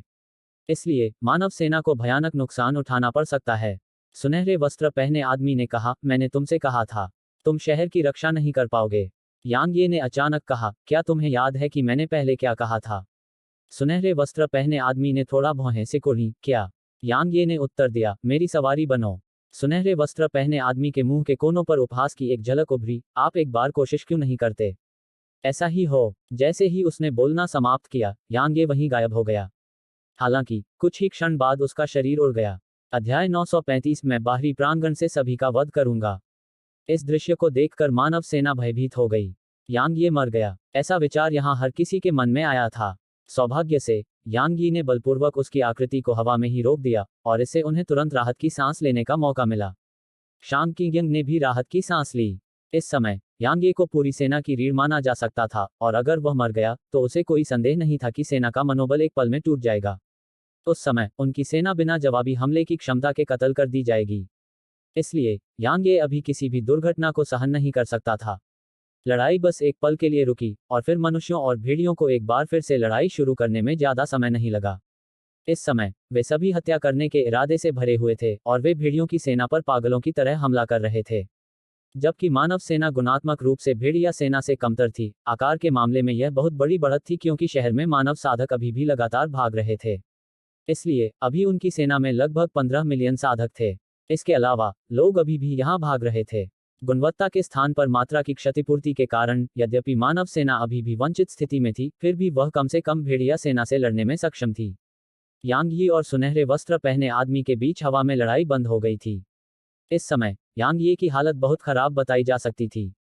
उसकी छाती जो पहले ठीक हो गई थी, एक बार फिर नीचे धंस गई थी, और उसके मुंह के कोने से लगातार खून बह रहा था। यांग यी के सामने खड़े सोने के लबादे वाले आदमी की हालत भी बहुत खराब थी। उसके गले पर एक चमकीला लाल निशान था और लगातार खून बह रहा था। इसके अलावा, उस आदमी की छाती पर एक लंबा घाव था और यह इतना गहरा था कि उसके अंदरूनी अंग भी दिखाई दे रहे थे। सोने की पोशाक पहने आदमी ने अपना हाथ उसके गले को छूने के लिए बढ़ाया, और उसने यांग ये को देखने से पहले अपने हाथ पर लगे खून को देखा। क्वासी वॉर्ड्रैंड तलवार की मंशा। मैंने वास्तव में तुम्हें कम आंका था। अब मुझे समझ में आया कि तुम मेरे तीसरे भाई को क्यों मार पाए। उसकी सुरक्षा का तो कहना ही क्या, यहाँ तक कि मेरी भी क्वासी वॉर्ड्रैंड तलवार की मंशा का सामना नहीं कर सकती। उसकी मौत वास्तव में किस्मत की वजह से नहीं हुई। यांग ये ने सुनहरे वस्त्र पहने आदमी की ओर देखा और मन ही मन बोला, कितने अफसोस की बात है। इससे पहले उसने अचानक अपनी अर्धशून्य रैंक तलवार की मंशा का इस्तेमाल किया था, इस उम्मीद के साथ कि वह सोने के लबादे वाले आदमी को एक ही बार में मार सकता है। दुर्भाग्य से वह असफल रहा। सोने के लबादे वाले आदमी की इंद्रियां लड़ाई में बहुत मजबूत थीं, और उसने यांग ये के पेट पर अपनी मुट्ठी मार दी और यांग ये को उड़ा दिया, जब यांग ये की तलवार उसकी त्वचा में घुस गई थी। यदि उसकी शारीरिक सुरक्षा न होती, तो केवल वह मुक्का ही उसे मार डालने के लिए पर्याप्त होता। टकराना। इस बीच सोने के लबादे वाले आदमी के भीतर से अचानक सुनहरी रोशनी की एक किरण निकली। जैसे ही वह सोने के लबादे वाले आदमी से कुछ सेंटीमीटर दूर गई, उसने तुरंत उसके चारों ओर एक बेहद पतली पारदर्शी लबादा बना दिया। इसने उसे पूरी तरह से ढक लिया, और यह इस हद तक था कि उसकी आंखें सुनहरी फिल्म की एक पतली परत से ढकी हुई थीं। इसे पूरी तरह से वायुरोधी कहा जा सकता है। इसे प्लाज्मा रोग कहते हैं, और यह मेरी जन्मजात दिव्य क्षमता है। सोने की पोशाक पहने आदमी ने कहा, इसे अपने चारों ओर लपेटकर मुझे लगता है कि समय बर्बाद करने के अलावा अभी अपनी सांसें बर्बाद करना पूरी तरह से व्यर्थ है। इसलिए बकवास बंद करो और बस मुझसे लड़ो। यांग ये ने अचानक सोने की पोशाक वाले आदमी को बीच में ही टोक दिया। जैसे ही उसने बोलना समाप्त किया, वह सोने की पोशाक वाले आदमी के सामने पहुंच गया। उसी समय तलवार की ऊर्जा की अनगिनत किरणों ने सोने की पोशाक वाले आदमी को घेर लिया। इस समय यांग ये ने अपनी अर्धशून्य रैंक तलवार की मंशा को नहीं छिपाया, क्योंकि अगर वह सोने की पोशाक पहने आदमी से लड़ते समय अभी भी पीछे हटता, तो उसे तब तक मार पड़ती जब तक वह मर नहीं जाता। आखिरकार अर्धशून्य रैंक तलवार की मंशा के बिना उसकी तलवार सोने की पोशाक पहने आदमी की सुरक्षा को भेद नहीं सकती थी। अगर वह अपने प्रतिद्वंद्वी की सुरक्षा को भेद नहीं सकता, तो उसे केवल मार ही खानी पड़ सकती थी। तलवार की शक्ति से आकाश धुंधला हो गया और वहां से लगातार गड़गड़ाहट की आवाज गूंजने लगी। यू वुशुंग कहीं जमीन पर खड़ी होकर आसमान की ओर स्थिर दृष्टि से देख रही थी, और उसकी आंखें चिंता से भरी हुई थीं। यद्यपि दोनों सेनाएं नीचे जमीन पर तीव्रता से लड़ रही थीं, संतों के अलावा जो आसमान में ऊपर लड़ रहे थे, केवल यांग यी और सोने के वस्त्र पहने आदमी के बीच की लड़ाई ही दोनों सेनाओं के बीच टकराव का नतीजा तय कर सकती थी। चाहे वह भेड़िया सेना हो या मानव सेना, बिना नेता के वह तुरंत ही ध्वस्त हो जाएगी। यदि यांग ये जीत गया, तो मानव सेना निश्चित रूप से उसके नेतृत्व में भेड़िया सेना को कुचलने में सक्षम होगी। इसके विपरीत, यदि यांग ये हार गया, तो भेड़िया सेना निश्चित रूप से सोने के लबादे वाले आदमी के नेतृत्व में यहाँ सभी मनुष्यों को कुचलने और उनका वध करने में सक्षम होगी। यांग यी और सोने के वस्त्र पहने आदमी के बीच की लड़ाई को मानव और भेड़िया सेनाओं के बीच इस लड़ाई के परिणाम को तय करने की असली कुंजी माना जा सकता है। डोमेन। अचानक आसमान से एक आश्चर्यचकित आवाज गूंजी। यह सोने के लबादे वाले आदमी की आवाज थी, और उसकी आवाज गूंजते ही आसमान अचानक शांत हो गया। हालांकि वहां तलवार की ऊर्जा की अनगिनत किरणें चमक रही थीं, लेकिन उन्होंने एक भी आवाज नहीं की। यह खामोशी करीब 10 सांसों तक रही, और फिर आकाश में तलवार की ऊर्जा धीरे धीरे बिखरने लगी। एक व्यक्ति को उनकी दृष्टि के क्षेत्र में आने में ज्यादा समय नहीं लगा। यह दृश्य देखकर सभी मनुष्य एक स्वर में जयकार करने लगे। भेड़ियों की सेना तो डक से चीखने लगी, क्योंकि यह यांग ये था। हालांकि यांग ये अभी बहुत अच्छा नहीं लग रहा था। उसका पूरा शरीर खून से लथपथ था और उसके मुंह के कोने से लगातार खून बह रहा था। सबसे बड़ी बात यह थी कि उसके बाल वाकई बर्फ की तरह सफेद हो गए थे। बेशक वे इस पर ध्यान देने के मूड में नहीं थे। उन्हें बस इतना पता था कि यांग यी जीत गई है। मानव, मैं वेल्किन वुल्फ डेमन किंग, अपने भीतर के राक्षसों की कसम खाता हूं कि अगर मैं तुम्हें मारने में असमर्थ हूं तो मैं मरने को तैयार हूं। अचानक आसमान से एक भयंकर चीख गूंजी, और इसने पूरे आसमान में लगातार लहरें पैदा कर दी। यह एक बेहद चौंकाने वाला दृश्य था। जैसे ही वेल्किन वुल्फ डेमन किंग ने बोलना समाप्त किया, भेड़िया सेना ने पीछे मुड़ना शुरू कर दिया। क्या हमें उनका पीछा करने के लिए इस अवसर का लाभ उठाना चाहिए? शांग किंग यांग यी की तरफ मुड़ी, और उसकी आवाज में स्पष्ट उत्साह था। यू वुशुंग यांग ये के पास आई, और उसने शांग किंग की ओर देखते हुए बर्फीले ठंडे स्वर में कहा, अगर तुम्हें मौत का डर नहीं है तो आगे बढ़ो। क्या? शांग किंग हैरान थी। हमारा मनोबल अब तक के सबसे ऊंचे स्तर पर है। जब तक यांग ये हमारा नेतृत्व करता है, हम निश्चित रूप से भेड़ियों पर भारी प्रहार करने में सक्षम होंगे। यू वुशुंग ने शांग किंग को ऐसे देखा जैसे वह किसी बेवकूफ को देख रही हो, और फिर उसने शांग किंग पर कोई ध्यान नहीं दिया। वह यांग ये के पास चली गई, और उसकी आंखों में दर्द की एक झलक दिखाई दी जब उसने यांग ये को देखा, जिसने अपनी आंखें बंद कर रखी थी जबकि उसके मुंह के कोने से अभी भी खून बह रहा था। उसने धीरे से कहा, क्या तुम ठीक हो? यू वुशुंग की बात सुनकर शांग किंग का दिल कांप उठा। इस समय उसका दिमाग आखिरकार साफ हो गया था, और उसने यांग ये को देखा। इस समय उसे आखिरकार समझ में आ गया कि यू वुशुंग ने ऐसा क्यों कहा। क्योंकि यांग ये स्पष्ट रूप से गंभीर रूप से घायल था और वह उन्हें युद्ध में बिल्कुल भी नेतृत्व नहीं कर सकता था। यांग ये ने धीरे से अपनी आंखें खोलीं और आंखें घुमाईं। उसने अभी अपना मुंह थोड़ा सा खोला ही था कि एक पल में खून की एक धार बह निकली और उसने जल्दी से अपना मुंह फिर से बंद कर लिया। यू वुशुंग और शान क्विंगिंग हैरान थे। यू वुशुंग उसका समर्थन करना चाहता था, लेकिन यांग ये ने उसे एक नज़र से रोक दिया। यह सुनकर वह थोड़ा चकित हुई और फिर उसे समझ में आया कि उसका क्या मतलब था।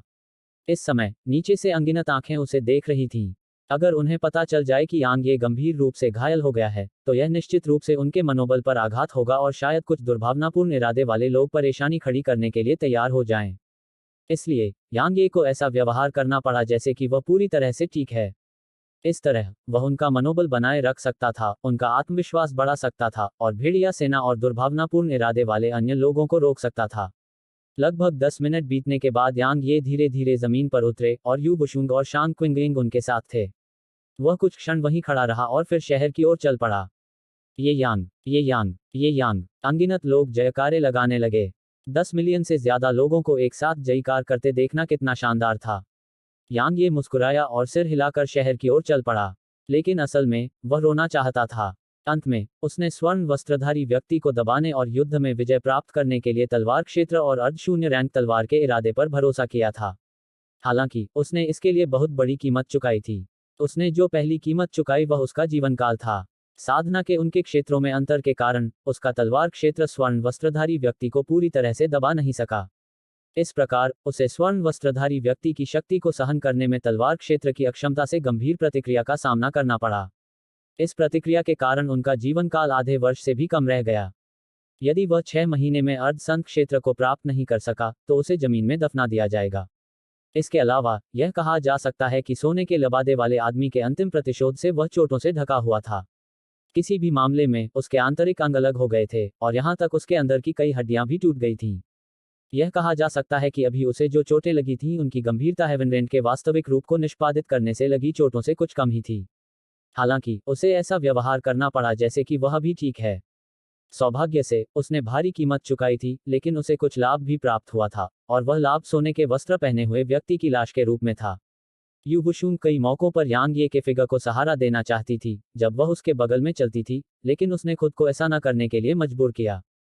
जहां तक शांग किंगयंग की बात है, तो उसे यांग ये की वर्तमान स्थिति के बारे में पता नहीं था और वह अक्सर यांग ये को रोकती थी और अकादमी के बुजुर्गों और अभिभावकों से उसका परिचय कराती थी।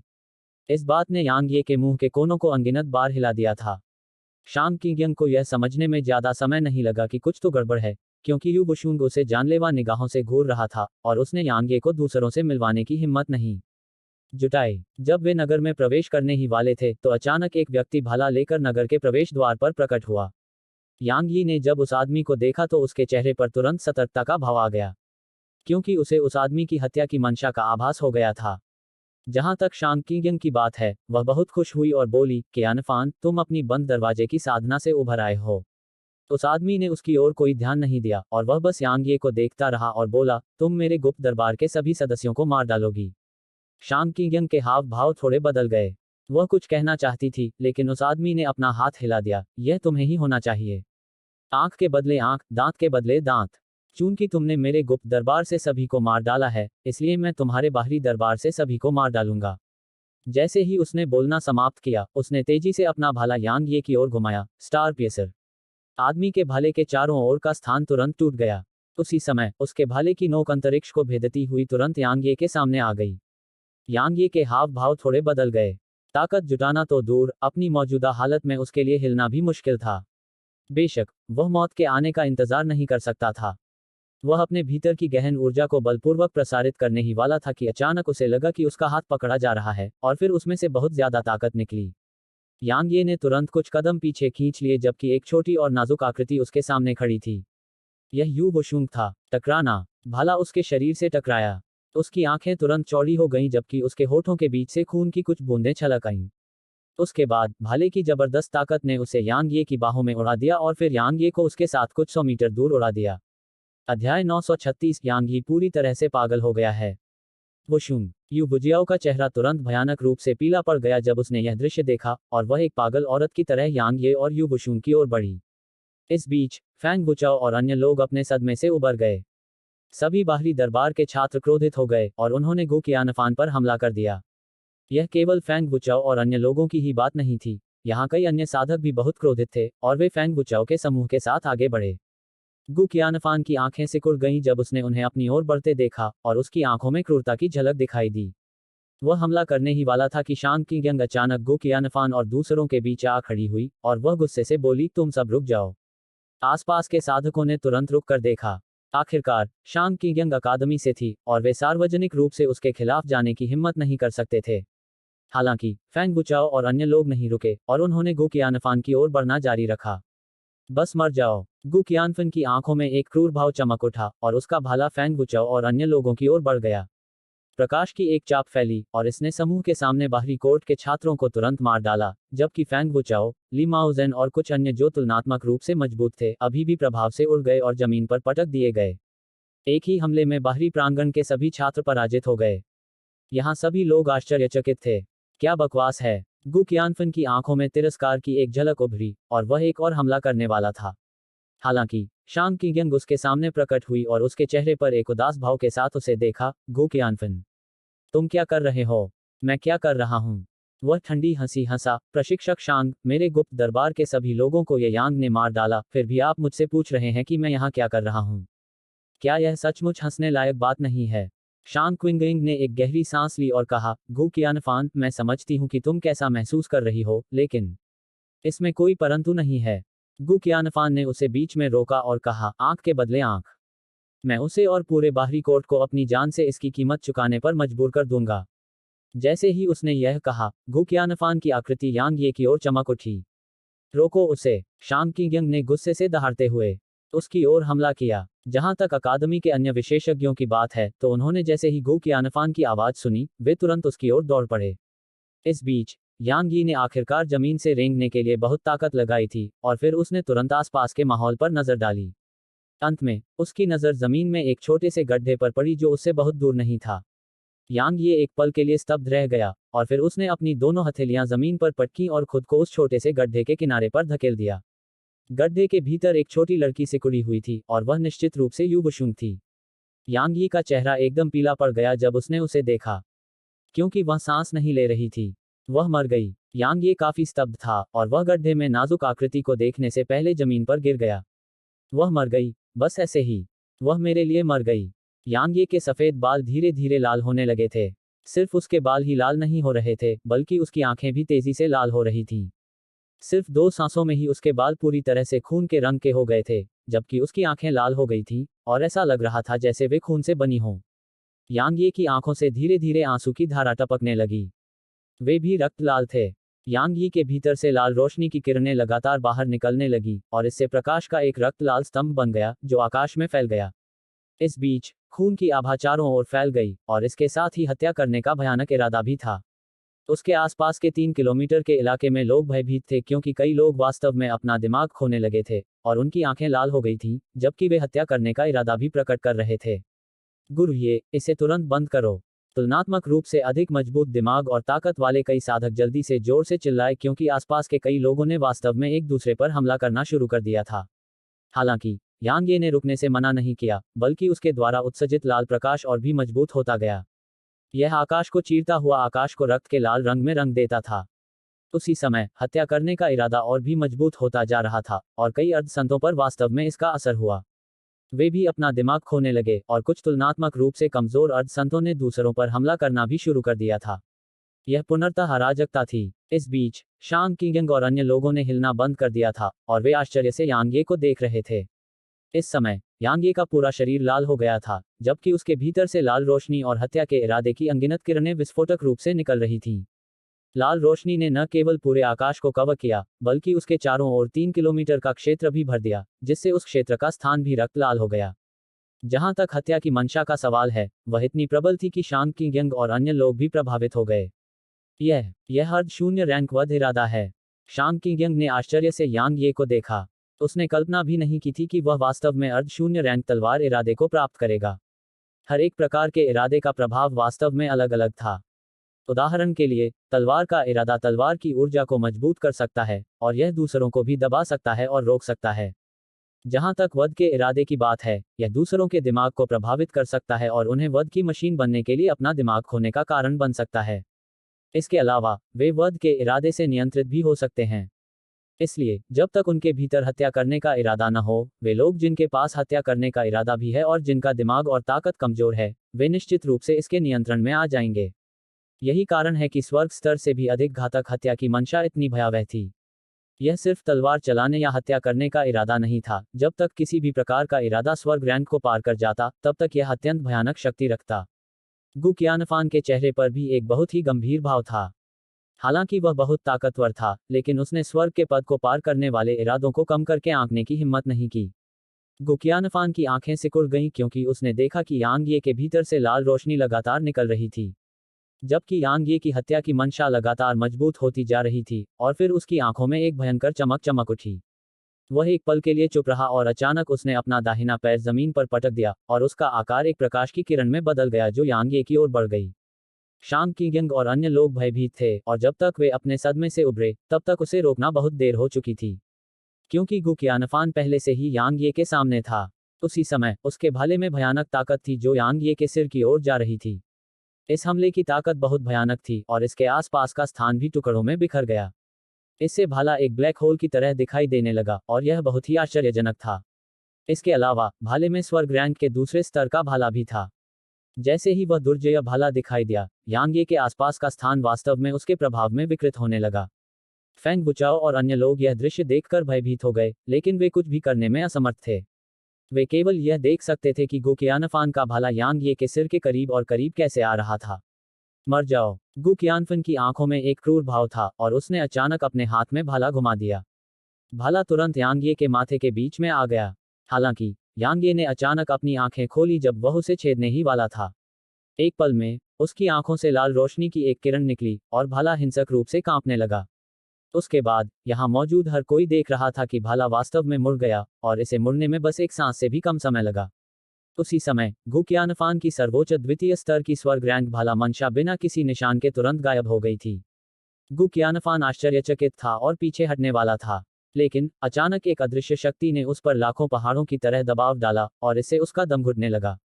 उसी क्षण प्रकाश की एक लाल किरण ने उसे तुरंत घेर लिया और उसकी आंखें धीरे धीरे लाल होने लगीं। अर्धशून्य रैंक वध इरादा और अर्धशून्य रैंक तलवार इरादा। दो प्रकार के अर्धशून्य रैंक इरादे। दूरी में कई विशेषज्ञ इस दृश्य को देखकर मौके पर ही दंग रह गए। केवल एक अर्धशून्य रैंक का इरादा अत्यंत असाधारण था, फिर भी यांग ये के पास दो प्रकार के इरादे थे और दोनों ही अर्धशून्य रैंक पर थे। वह क्या दर्शाता था? यह दर्शाता था कि उसे हाथ उठाने की भी जरूरत नहीं थी और वह केवल इन दो इरादों से साधारण उच्च श्रेणी के अर्धसंतों को मार सकता था। ठीक इसी क्षण की तरह, भले ही गु कियानफान एक उच्च रैंक वाला अर्धसंत था और एक साधारण व्यक्ति भी नहीं था, लेकिन उसके पास दो अर्धशून्य रैंक के इरादों से पहले वापस लड़ने की क्षमता भी नहीं थी। शुरुआत में गु कियानफान की आंखें अभी भी थोड़ी साफ थीं और वह संघर्ष कर रहा था। वह यांग ये की इरादों की पकड़ से मुक्त होने के लिए संघर्ष करना चाहता था। हालांकि यह व्यर्थ था क्योंकि उसका भला इरादा उसके शरीर को नहीं छोड़ सकता था। यांग ये की हत्या की मंशा और तलवार की मंशा से लड़ना तो दूर की बात थी। गु कियानफान की आंखें लाल होने में ज्यादा समय नहीं लगा। अंत में उसकी आंखों में स्पष्टता का आखिरी निशान भी गायब हो गया। उसके बाद एक चौंकाने वाला दृश्य घटित हुआ। गु कियानफान ने अचानक खंजर निकाला और उसे लहराया, और उसका बायां हाथ हवा में उड़ गया। उसके बाद उसने खंजर को तेजी से लहराया और उसके पैर कट गए। यह बात यहीं खत्म नहीं हुई। दूसरों ने देखा कि गु कियानफान ने धीरे धीरे अपने शरीर के मांस को काटना शुरू कर दिया, जैसे कि वह खुद को टुकड़ों में काट रहा हो। ये यांग, इसे बंद करो, जल्दी करो, इसे अभी बंद करो। शांग किगंग भयभीत हो गई और जल्दी से गु कियानफान की ओर बढ़ी क्योंकि वह यांग ये को रोकना चाहती थी। हालांकि यांग ये ने अचानक उसे देखा और फिर उसकी आंखों से लाल रोशनी की एक किरण निकली और उसकी ओर बढ़ी। उसी समय एक अदृश्य शक्ति आसपास में प्रकट हुई और उसने शांग किगंग को बलपूर्वक दबा दिया। शांग किगंग और अकादमी के अन्य उच्च पदस्थ अर्धसंत भयभीत हो गए और वे जल्दी से शांग किगंग के सामने खड़े हो गए। उच्च पदस्थ अर्धसंत में से एक ने जल्दी से कहा, प्रशिक्षक ये, जल्दी से उठो, जल्दी से उठो, हम तुम्हारे पक्ष में हैं, हम तुम्हारे पक्ष में हैं, जल्दबाजी में काम मत करो। शांग किगंग और अन्य लोग पीले पड़ गए जब उन्होंने महसूस किया कि तलवार की भयानक तीक्ष्णता और हत्या की नीयत उन पर दबाव डाल रही थी। मरो, यांग ये ने अचानक कहा, इससे पहले कि वह प्रकाश की एक लाल किरण में परिवर्तित हो जाता, जो शांग किगंग के समूह की दिशा में बढ़ जाती। इंस्ट्रक्टर ये, जल्दी से उठो, हम तुम्हारे साथ हैं, बस मुझे देखो, मैं कसम खाता हूं कि हम वास्तव में तुम्हारे साथ हैं। उस पर अपनी सांसें बर्बाद करना बंद करो, वह पूरी तरह से पागल हो गया है, जल्दी करो और भागो। अध्याय 937 नियंत्रण से बाहर। इस समय यांग ये का दिमाग बिल्कुल भी साफ नहीं था। वध करने का इरादा दूसरों को प्रभावित कर सकता है और यह उसके मालिक को भी प्रभावित कर सकता है। अगर यह अतीत में था तो उसके वध करने के इरादे का उस पर असर पड़ना असंभव था। क्योंकि यह स्वर्ग रैंक के केवल तीसरे स्तर पर था, इसलिए उसके पास इसे दबाने और अपने वध करने के इरादे को किसी भी परेशानी का कारण बनने से रोकने के लिए उसका अर्धशून्य रैंक तलवार इरादा था। फिर भी अब उसका वध करने का इरादा अर्धशून्य रैंक तक बढ़ गया था और यह उसके तलवार के इरादे के समान स्तर पर था। इसलिए अब उसके वध करने के इरादे को दबाना असंभव था। यू वुशुंग के साथ जो कुछ हुआ था उसके साथ साथ यांग ये का मन भी असीम आक्रोश और हत्या करने के इरादे से भरा हुआ था। इसलिए उसकी हत्या की मंशा पूरी तरह से हावी हो गई थी और उसकी तलवार चलाने की मंशा दब गई थी। चूंकि वह ऊपरी हाथ पा चुका था, इसलिए उसके मन में केवल पागलों की तरह हत्या और कत्लेआम करने की मंशा थी। यांग ये को ऐसी हालत में देखकर यहाँ हर कोई भयभीत था। हालांकि यांग ये बुरी तरह घायल था, फिर भी वह अपनी अर्धशून्य रैंक तलवार की मंशा और अर्धशून्य रैंक वध की मंशा से उन्हें दबाने में पूरी तरह सक्षम था। भाग जाना। उनके मन में बस यही विचार था कि जितनी जल्दी हो सके वहां से भाग जाएं। असंख्य लोग पागलों की तरह शहर से बाहर भागने लगे और यह सचमुच एक भव्य दृश्य था। किसी अज्ञात कारण से यांग ये ने शांग किंगयंग को पकड़ लिया था और लाल रोशनी की किरणें और अदृश्य तलवार की मंशा पागलों की तरह उसकी ओर दबाव डाल रही थी।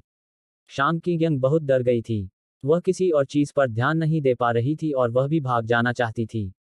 हालांकि यांग ये तुरंत उसके सामने प्रकट हुआ और उसने गति के नियमों का भी उपयोग किया। मैं समाप्त कर रहा हूं।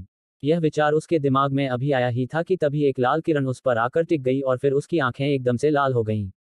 इसके अलावा वह अकेली नहीं थी, उसके पीछे खड़े कुछ दर्जन लोगों की आंखें भी लाल हो गई थीं। उसके बाद शांग किंगयंग सहित सभी ने धीरे धीरे अपने हथियार उठाए और उन्हें अपनी छाती की ओर धकेला। रुको, ये यांग वुशुंग अभी भी जीवित है। अचानक यू बुजियाओ की चिंतित आवाज गूंज उठी। जैसे ही ऐसा हुआ, शांग किंगयंग और अन्य लोगों ने तुरंत चलना बंद कर दिया। हालांकि तब तक बहुत देर हो चुकी थी और उनके हथियार उनके शरीर में घुस चुके थे। सौभाग्य से यह केवल उनकी त्वचा को छेद कर गया था। यांग यी का शरीर उसी समय अकड़ गया। काफी समय बीतने के बाद उसे संघर्ष करते हुए देखा गया और फिर उसके चारों ओर की लाल रोशनी धीरे धीरे उसके अंदर वापस आने लगी। ठीक इसी तरह लगभग 15 मिनट बीतने के बाद आसमान और आसपास की लाल रोशनी गायब हो गई। उसी समय यांग ये के बाल और आंखें धीरे धीरे सामान्य हो गईं। यह दृश्य देखकर यहां मौजूद हर किसी ने राहत की सांस ली। जैसे ही शांग किंगयंग और बाकी लोगों को होश आया, वे तुरंत पसीने से तरबतर हो गए। आखिरकार अगर यू बुजियाओ थोड़ी भी देर से होती तो वे अपनी जान ले लेते। यांग ये एक पल के लिए वहीं रुक गया और फिर उसकी छवि यू बुशुंग के सामने आ गई। इस समय यू बुशुंग यू बुजियाओ की बाहों में लेटी हुई उसे देख रही थी और उसका चेहरा आंसुओं से भरा हुआ था। जब उसने देखा कि वह अभी भी जीवित है तो यांग ये का शरीर तुरंत जमीन पर गिर गया। इससे पहले वह जिस कारण से हिलने में सक्षम था, वह वास्तव में उसकी हत्या करने की मंशा और शक्तिशाली इच्छाशक्ति के कारण था। अब जब उसने देखा कि यू बुशुंग अभी भी जीवित है तो उसकी इच्छाशक्ति और हत्या करने की मंशा बिना किसी निशान के बिखर गई थी, इसलिए उसका शरीर अब और नहीं टिक सका। शांग किंगयंग ने राहत की सांस ली जब उसने यांग ये को जमीन पर गिरते देखा। उसे एहसास हुआ कि यांग ये जो अभी भी खुद पर नियंत्रण रखता था, वास्तव में काफी अच्छा इंसान था। बेशक इसका मुख्य कारण यह था कि यांग ये एक बार अपना दिमाग खो देने के बाद वाकई बहुत भयानक हो गया था। उसे इस बात पर कोई संदेह नहीं था कि अगर यू बुशुंग वास्तव में मर गया होता तो यांग ये निश्चित रूप से पागलों की तरह यहाँ सभी का कत्लेआम कर देता। ऐसा नहीं था कि यांग ये उन सभी को मारना चाहता था, बल्कि इसलिए क्योंकि वह अपना दिमाग खो चुका था। यांग ये जो अपने दिमाग पर नियंत्रण रखता था, फिर भी कुछ सीमाएं थीं जिन्हें वह पार नहीं करता था, और अगर दूसरे उसे नाराज नहीं करते तो वह दूसरों के साथ परेशानी मोल नहीं लेता था। हालांकि एक बार जब वह अपना दिमाग खो बैठा तो उसने नजर आने वाले हर किसी को मार डाला। शांग किंगयंग ने यांग यी से अपनी नजर हटा ली और फिर गु कियानफान पर नजर डाली। इस समय गु कियानफान अभी भी जीवित था, लेकिन यह मौत से भी ज्यादा भयानक नियति थी। उसके अंग कटे हुए थे और उसका शरीर पूरी तरह से क्षत विक्षत था और उसका क्षत विक्षत शरीर जमीन पर लगातार हिल रहा था। इसके अलावा उसके नीचे मांस के अनगिनत टुकड़े थे। हर एक टुकड़ा बेहद पतला था और उनकी संख्या 1000 से ज्यादा थी।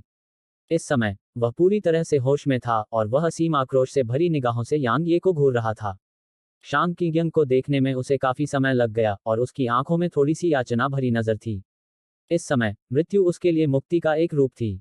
शांग किंगयंग की आंखों में दया की एक झलक उभरी, और काफी समय बीतने के बाद आखिरकार उसने आह भरी और अपनी उंगली से झटका मारा। गु कियानफान के माथे के बीच से ऊर्जा की एक किरण निकली और वह वहीं मर गया। गुप्त दरबार सचमुच खत्म हो गया है। उसकी आंखों में एक जटिल भाव था। गुप्त दरबार को अकादमी की केंद्रीय शक्ति कहा जा सकता है, और अगर गुप्त दरबार को राक्षस जानवरों द्वारा नष्ट कर दिया जाता तो उसे इतना बुरा नहीं लगता। हालांकि गुप्त दरबार के सभी कुलीन लोग यांग यी के हाथों मारे गए थे। अगर वह कहती कि वह नाराज नहीं थी तो यह झूठ होगा। यह सिर्फ वही नहीं थी, यहां तक कि अकादमी के संत भी निश्चित रूप से काफी नाराज थे। हालांकि यह वैसा ही था जैसा यांग यी ने कहा था। एक जीवित प्रतिभाशाली व्यक्ति हमेशा मृत प्रतिभाशाली व्यक्ति से अधिक महत्वपूर्ण होता है। इसके अलावा, यदि अकादमी वाइड्य अकादमी से मिली अपमानजनक स्थिति को मिटाना चाहती थी, तो यह स्पष्ट था कि यांग यी उनका सबसे अच्छा उम्मीदवार था, या यह कहा जा सकता था कि वह उनका अंतिम उपयुक्त उम्मीदवार था। वह मजबूत थे, उनमें असाधारण प्राकृतिक प्रतिभा थी, तथा वह एक निर्दयी और पूरी तरह से साहसी व्यक्ति थे, जो अपने लक्ष्य को प्राप्त करने के लिए किसी भी हद तक जा सकते थे। केवल उनके नेतृत्व से ही अकादमी के प्रतिभाशाली खिलाड़ियों को वाइड्य अकादमी में प्रतिस्पर्धा में बने रहने का मौका मिलेगा, तथा प्रतियोगिता में अच्छी रैंक भी मिलेगी।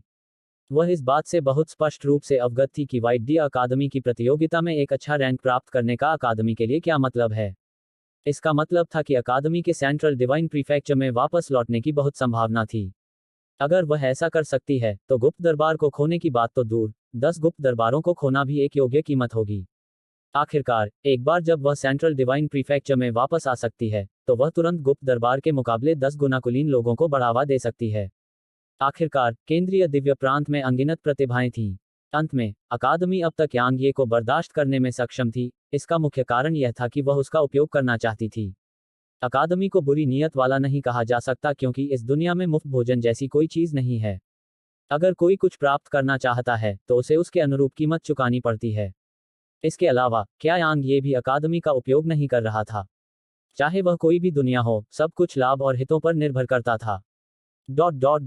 बादलों का सागर शहर। यांग ये अपने शहर के एक कमरे में बिस्तर पर लेटा हुआ था, जबकि एक हल्की बैंगनी चमक उसके शरीर में फैल गई थी। यू बुशुंग और यू बुजियाओ उसके बिस्तर के किनारे थे। यू बुशुंग यू बुजियाओ की बाहों में लेटी हुई थी, और उसका चेहरा अभी भी काफी पीला था, जबकि वह बहुत कमजोर लग रही थी। छोटी बहन, तुमने मुझे लगभग मौत के घाट उतार दिया।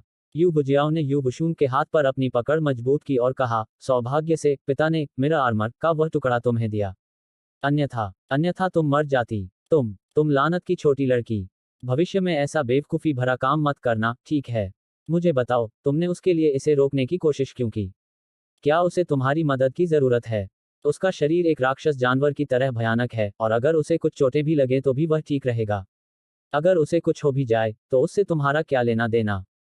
क्या तुमने सोचा है कि अगर तुम मर जाओ तो मैं क्या करूंगी? क्या तुमने हमारी सबसे बड़ी बहन के बारे में सोचा है?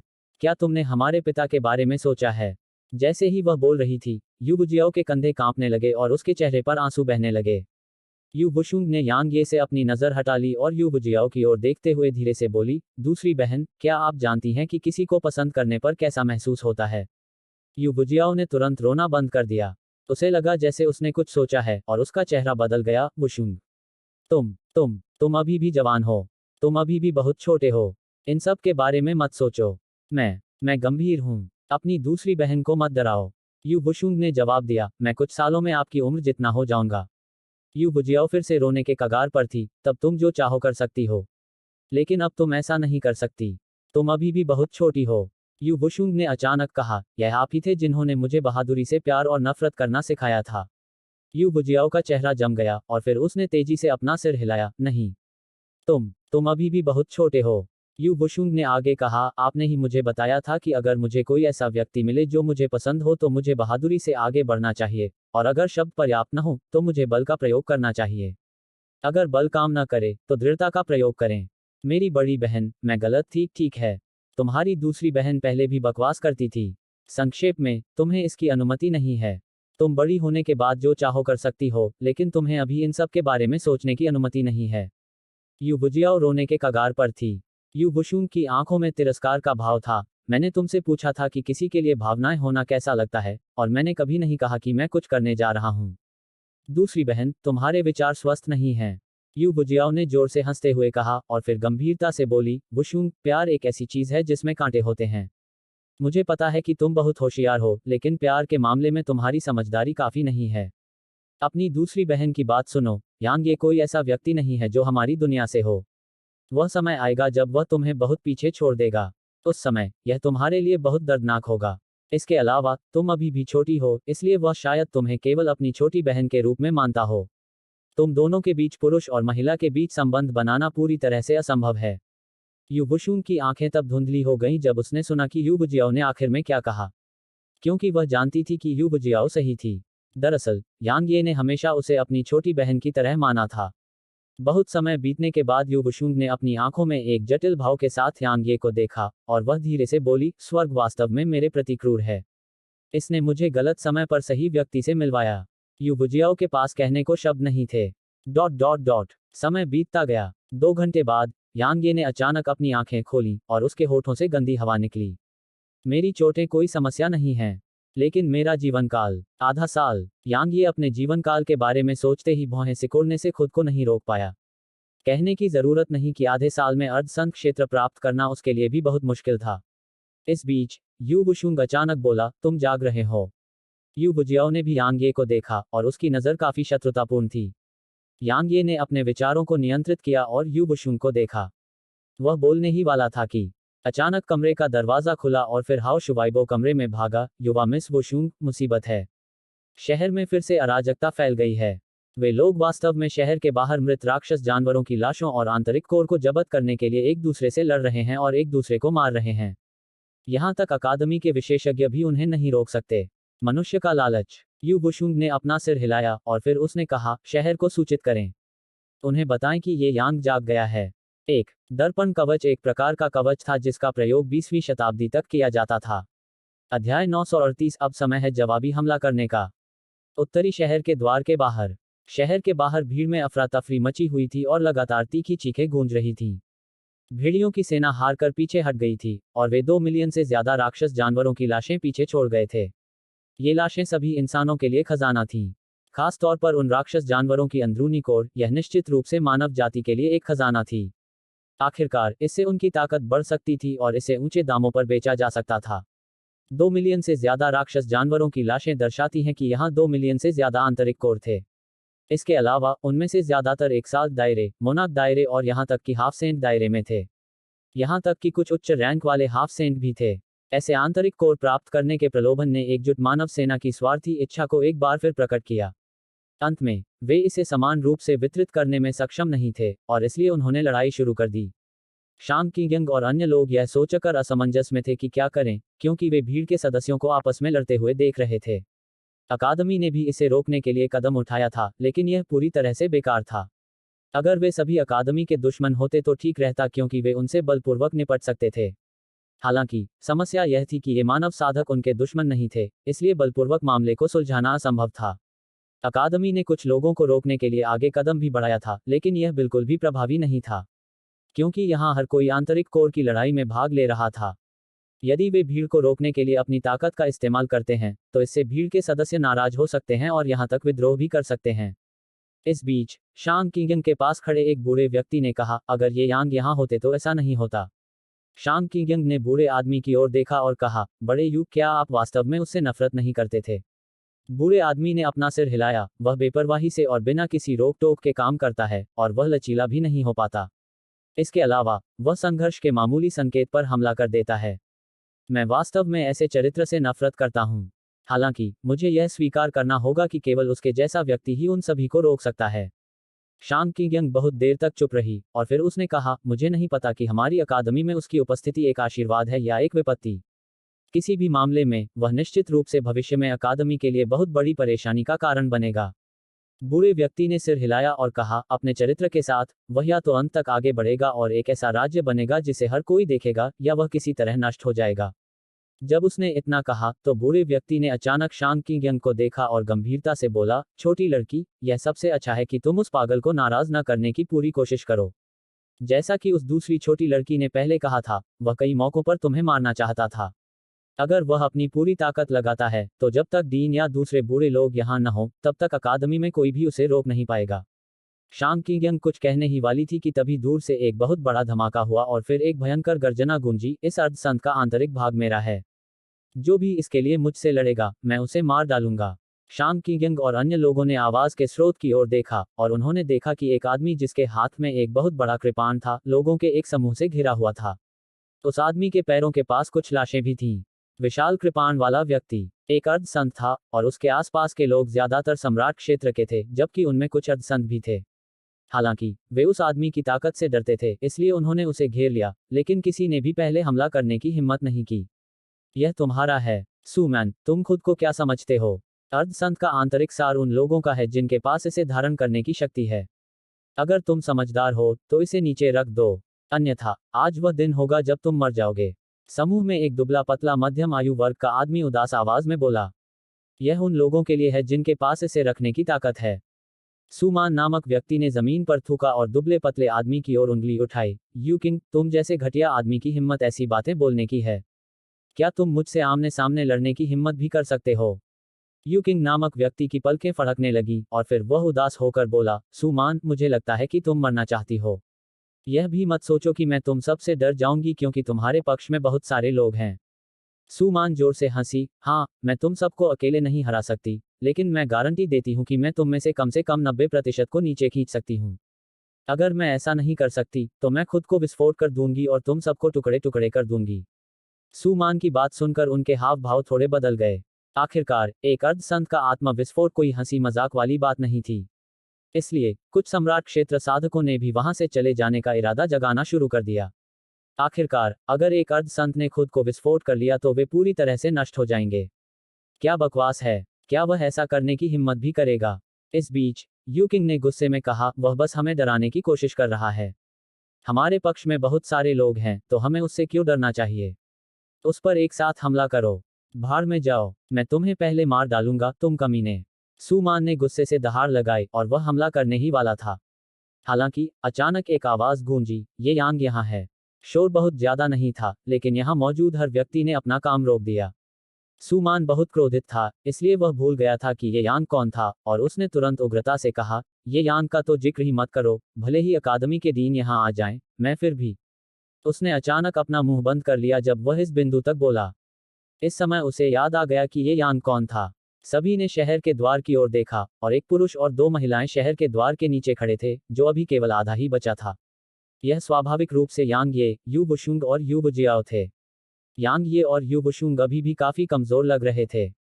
खास तौर पर यांग ये, सिर्फ उसका शरीर ही कमजोर नहीं लग रहा था, बल्कि उसकी आभा भी कमजोर लग रही थी। तब भी यहाँ सभी लोगों ने अपना काम बंद कर दिया था। यांग ये ने हल्की खांसी की और फिर वह सुमान और अन्य लोगों की ओर चल पड़ा। यांग ये के रास्ते में आने वाले अन्य लोग तुरंत एक तरफ हट गए, और उन्होंने जल्दी से सिर हिलाकर उसका अभिवादन करना भी शुरू कर दिया। यांग ये को सुमान और बाकी लोगों से पहले पहुंचने में ज्यादा समय नहीं लगा। उसने उन पर नजर डाली और फिर आखिर में उसकी नजर सुमान पर पड़ी, और उसने कहा, इसे मुझे दे दो। जब लोगों ने सुमान की बात सुनी तो सभी ने उसे देखा और उनके चेहरे पर तरह तरह के भाव उभरे।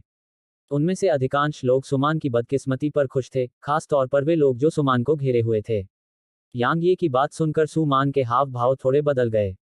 जाहिर है, उसे उम्मीद नहीं थी कि मौत का यह देवता उसके साथ मुसीबत मोल लेगा। उसने काफी देर तक गहराई से सोचा और फिर कहा, मैंने यह आंतरिक कोर एक अर्धसंत क्षेत्र के राक्षस जानवर से प्राप्त किया है जिसे मैंने मारा था। यह मेरा होना चाहिए। मैंने कहा था कि इसे मुझे दे दो। यांग ये ने सुमान की आंखों में देखा और उसकी आवाज बहुत शांत थी। हालांकि यहाँ का माहौल तनावपूर्ण हो गया। सुमान की अभिव्यक्ति भद्दी हो गई। वह बहुत देर तक अपने अंदर संघर्ष करता रहा, फिर उसने आखिरकार उसे यांग ये की ओर फेंक दिया। एक जेड सफेद मोती यांग ये की ओर उड़कर आया, जबकि सुमान जाने के इरादे से पीछे मुड़ी। हालांकि यांग ये ने अचानक कहा, रुको। सुमान ने यांग ये की ओर देखा, उसके चेहरे पर उदासी का भाव था, जबकि उसकी आंखों में क्रोध की ज्वाला जल रही थी। क्या मैं जान सकती हूँ कि क्या प्रशिक्षक ये के पास कोई और निर्देश हैं? यांग ये ने उसे कोई जवाब नहीं दिया, और इसके बजाय वह शांग किंग को देखता रहा। क्या अकादमी में तकनीक मंडप जैसा कुछ है? शांग किंग थोड़ा स्तब्ध थी, लेकिन फिर भी उसने सिर हिलाया और जवाब दिया, इसमें एक कॉम्बैट टेक्निक डिपार्टमेंट है, और यह तकनीकों से भरा हुआ है। न केवल वहाँ दाव रैंक तकनीकें हैं, बल्कि वहाँ संत रैंक और यहाँ तक कि दिव्य रैंक तकनीकें भी हैं। यांग ये ने थोड़ा सिर हिलाया और फिर उसने सुमान की ओर देखा। आप कॉम्बैट टेक्निक डिपार्टमेंट में जा सकते हैं और दिव्य रैंक से नीचे की कोई भी तकनीक चुन सकते हैं। बेशक आप इसे केवल याद कर सकते हैं और इसे डिपार्टमेंट से बाहर नहीं ले जा सकते। यांग ये की बातों से यहाँ मौजूद हर कोई दंग रह गया, और इसमें सुमान, शांग किंग और अन्य लोग भी शामिल थे। काफी समय बीतने के बाद सुमान ने घबराकर कहा, क्या तुम सच कह रहे हो? यांग ये ने सिर हिलाया, बेशक। सुमान ने पूछा, क्या आप यह निर्णय ले सकते हैं? यांग ये ने कहा, क्या तुमने डीन की बात नहीं सुनी? अकादमी में अब सभी को मेरी आज्ञा का पालन करना होगा, इसलिए मैं स्वाभाविक रूप से ऐसा कर सकता हूँ। सही है, प्रशिक्षक शांग। उसने शांग किंग की ओर देखा और बोलना समाप्त किया। शांग किंग की पलकें झपक गईं। वह स्वाभाविक रूप से जानती थी कि डीन का ऐसा मतलब बिल्कुल नहीं था। हालांकि उसने फिर भी अंत में सिर हिला दिया, क्योंकि वह जानती थी कि यांग ये के पास ऐसा करने के लिए निश्चित रूप से एक कारण था। जब उन्होंने शांग किंग को सिर हिलाते देखा तो पूरे वातावरण में शोर गूंज उठा। ओशन ऑफ क्लाउड्स अकादमी का combat technique department pine prefecture में बेहद मशहूर था, क्योंकि स्काई डिवाइन हॉल और एंडलेस डेविल्स एक्ट की तकनीकें भी इसमें मौजूद तकनीकों का मुकाबला नहीं कर सकती थीं। आखिरकार इसकी कई तकनीकें डीन और अन्य लोगों द्वारा सेंट्रल डिवाइन प्रीफेक्चर से लाई गई थीं। जैसा कि शांग किंग ने कहा, इसमें सिर्फ सेंट रैंक तकनीकें ही नहीं थीं, बल्कि कुछ दिव्य रैंक तकनीकें भी थीं जो प्रीफेक्चर में पौराणिक अस्तित्व रखती थीं। अब सुमान वास्तव में वहां जा सकती थी और एक तकनीक चुन सकती थी, इसलिए अनगिनत लोगों की आंखें तुरंत ईर्ष्या से लाल हो गईं। सुमान भी बहुत उत्साहित था। हालांकि उसने उत्साह को अपने ऊपर हावी नहीं होने दिया, और उसने तुरंत अपनी खुशी और उत्साह को दबाते हुए पूछा, क्यों? हर कोई यांग यी को देख रहा था क्योंकि वे भी इसका कारण जानना चाहते थे। यांग ये ने अपनी मुट्ठी में आंतरिक कोर को देखा और कहा, ये राक्षस जानवर आपके दुश्मन हैं, और वे मेरे महासागर के बादलों की अकादमी के भी दुश्मन हैं। इस क्षण से मैं वादा करता हूं कि जो 30 लोग सबसे अधिक राक्षस जानवरों को मारेंगे, उन्हें मेरी अकादमी के कॉम्बैट तकनीक विभाग, या यहां तक खेती तकनीक विभाग या खजाना विभाग में प्रवेश करने की अनुमति दी जाएगी, और आप दिव्य रैंक से नीचे का खजाना चुन सकते हैं। शीर्ष 30 से नीचे और शीर्ष 1000 के भीतर आप सभी संत रैंक से नीचे का खजाना प्राप्त करने में सक्षम होंगे। शीर्ष 1000 से नीचे और शीर्ष 10,000 में आप दाव रैंक से नीचे का कोई भी खजाना चुन सकते हैं। यांग ये ने इस बिंदु तक बोलते समय एक पल के लिए विराम लिया, और फिर उसने कहा, इसके अलावा मेरी अकादमी यहां मौजूद राक्षस जानवरों की लाशों और आंतरिक कोर में से एक भी नहीं लेगी। हालांकि इसे मेरी अकादमी द्वारा वितरित किया जाना है। मैं गारंटी देता हूं कि हम इसे समान रूप से वितरित करने की पूरी कोशिश करेंगे। जहां तक भविष्य में प्राप्त लाशों और आंतरिक कोर की बात है, वे उस व्यक्ति के होंगे जिसने उस राक्षस जानवर को मारा था। यांग ये सुनकर भीड़ उत्साह से भर गई। अकादमी के combat technique department, cultivation technique department या ट्रेजर डिपार्टमेंट में प्रवेश करना उनके लिए असंभव था। आखिरकार अकादमी के सदस्यों के लिए भी उन विभागों में प्रवेश करना बेहद मुश्किल था। फिर भी अब उन सभी के पास मौका होगा। इसके अलावा वे अपने द्वारा मारे गए राक्षस जानवरों की लाशों और आंतरिक अंगों को भी सुरक्षित रख सकेंगे। उन्हें ऐसा महसूस हुआ कि उनका खून खौलने लगा है, और कुछ तो पर्वत श्रृंखला की ओर देखने लगे और ऐसा लगा कि वे उस पर आक्रमण करने के अलावा और कुछ नहीं चाहते। शांग किंग की खूबसूरत भौहें आपस में कसकर सिकुड़ी हुई थीं, और उसने कई बार बोलने का इरादा किया था, लेकिन अंत में उसने खुद को रोक लिया था। अचानक एक मध्यम आयु वर्ग का व्यक्ति आगे आया और गहरी आवाज में पूछा, प्रशिक्षक ये, क्या आपने जो कुछ कहा वह सच है? वह एक उच्च कोटि के अर्ध संत थे। जाहिर है, उच्च पद के अर्ध संत भी इस तरह के प्रलोभन का विरोध नहीं कर सकते थे। आखिरकार संत रैंक की तकनीकें या खजाने वाकई बहुत दुर्लभ थे। यांग ये ने उत्तर दिया, मैं अपनी बात का पक्का आदमी हूँ।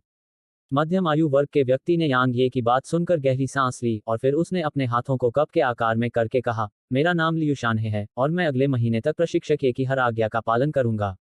मैं फैंग जियांग डोंग हूँ, और मैं अगले महीने तक प्रशिक्षक ये की हर आज्ञा का पालन करने को तैयार हूँ। मैं हूँ। बहुत समय नहीं लगा कि बड़ी संख्या में लोगों को यांग यी को अपना रुख बताने में, और उन्होंने संकेत दिया कि वे यांग यी की बात मानने को तैयार हैं। यदि इन लोगों ने पहले शहर की रक्षा इसलिए की थी क्योंकि वे मजबूर थे और उनके पास कोई अन्य विकल्प नहीं था, तो अब वे पूरी तरह से तैयार थे।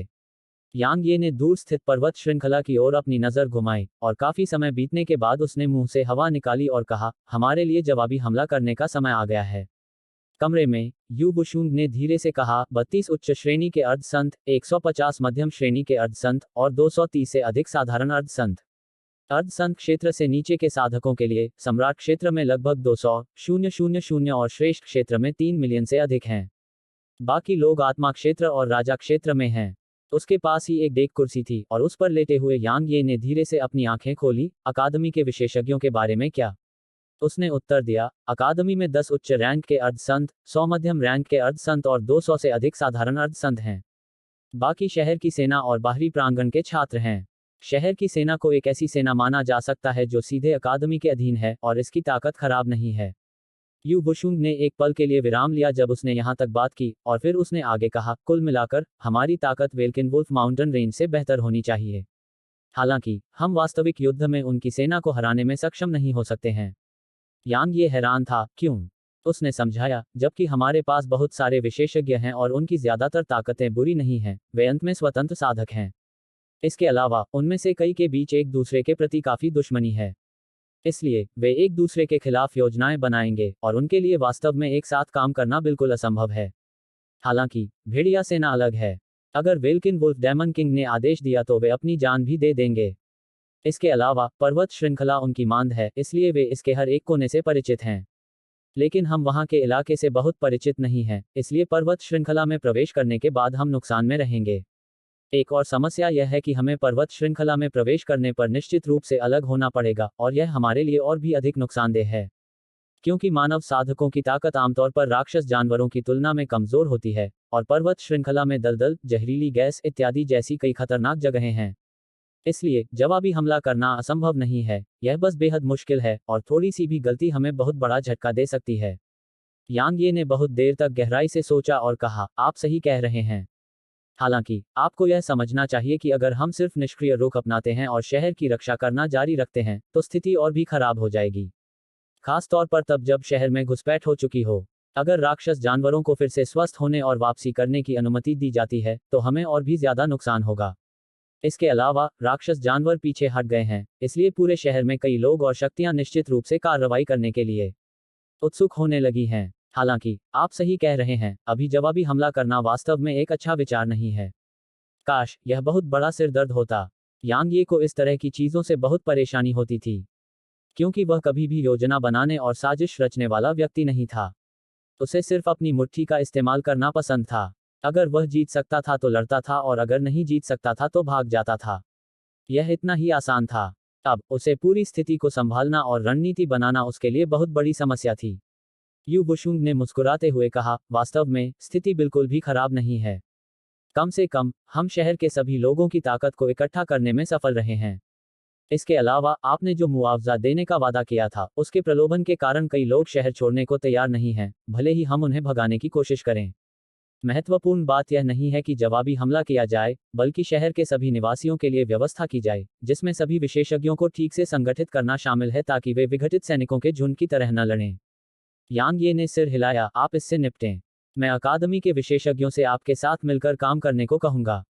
यू बुशुंग ने थोड़ा सिर हिलाया, और फिर अचानक उसे कुछ याद आया और उसने थोड़ा भौहें सिकोड़ ली। तार्किक रूप से कहें तो प्राचीन तलवार स्कूल के विशेषज्ञों को अब तक यहां आ जाना चाहिए था।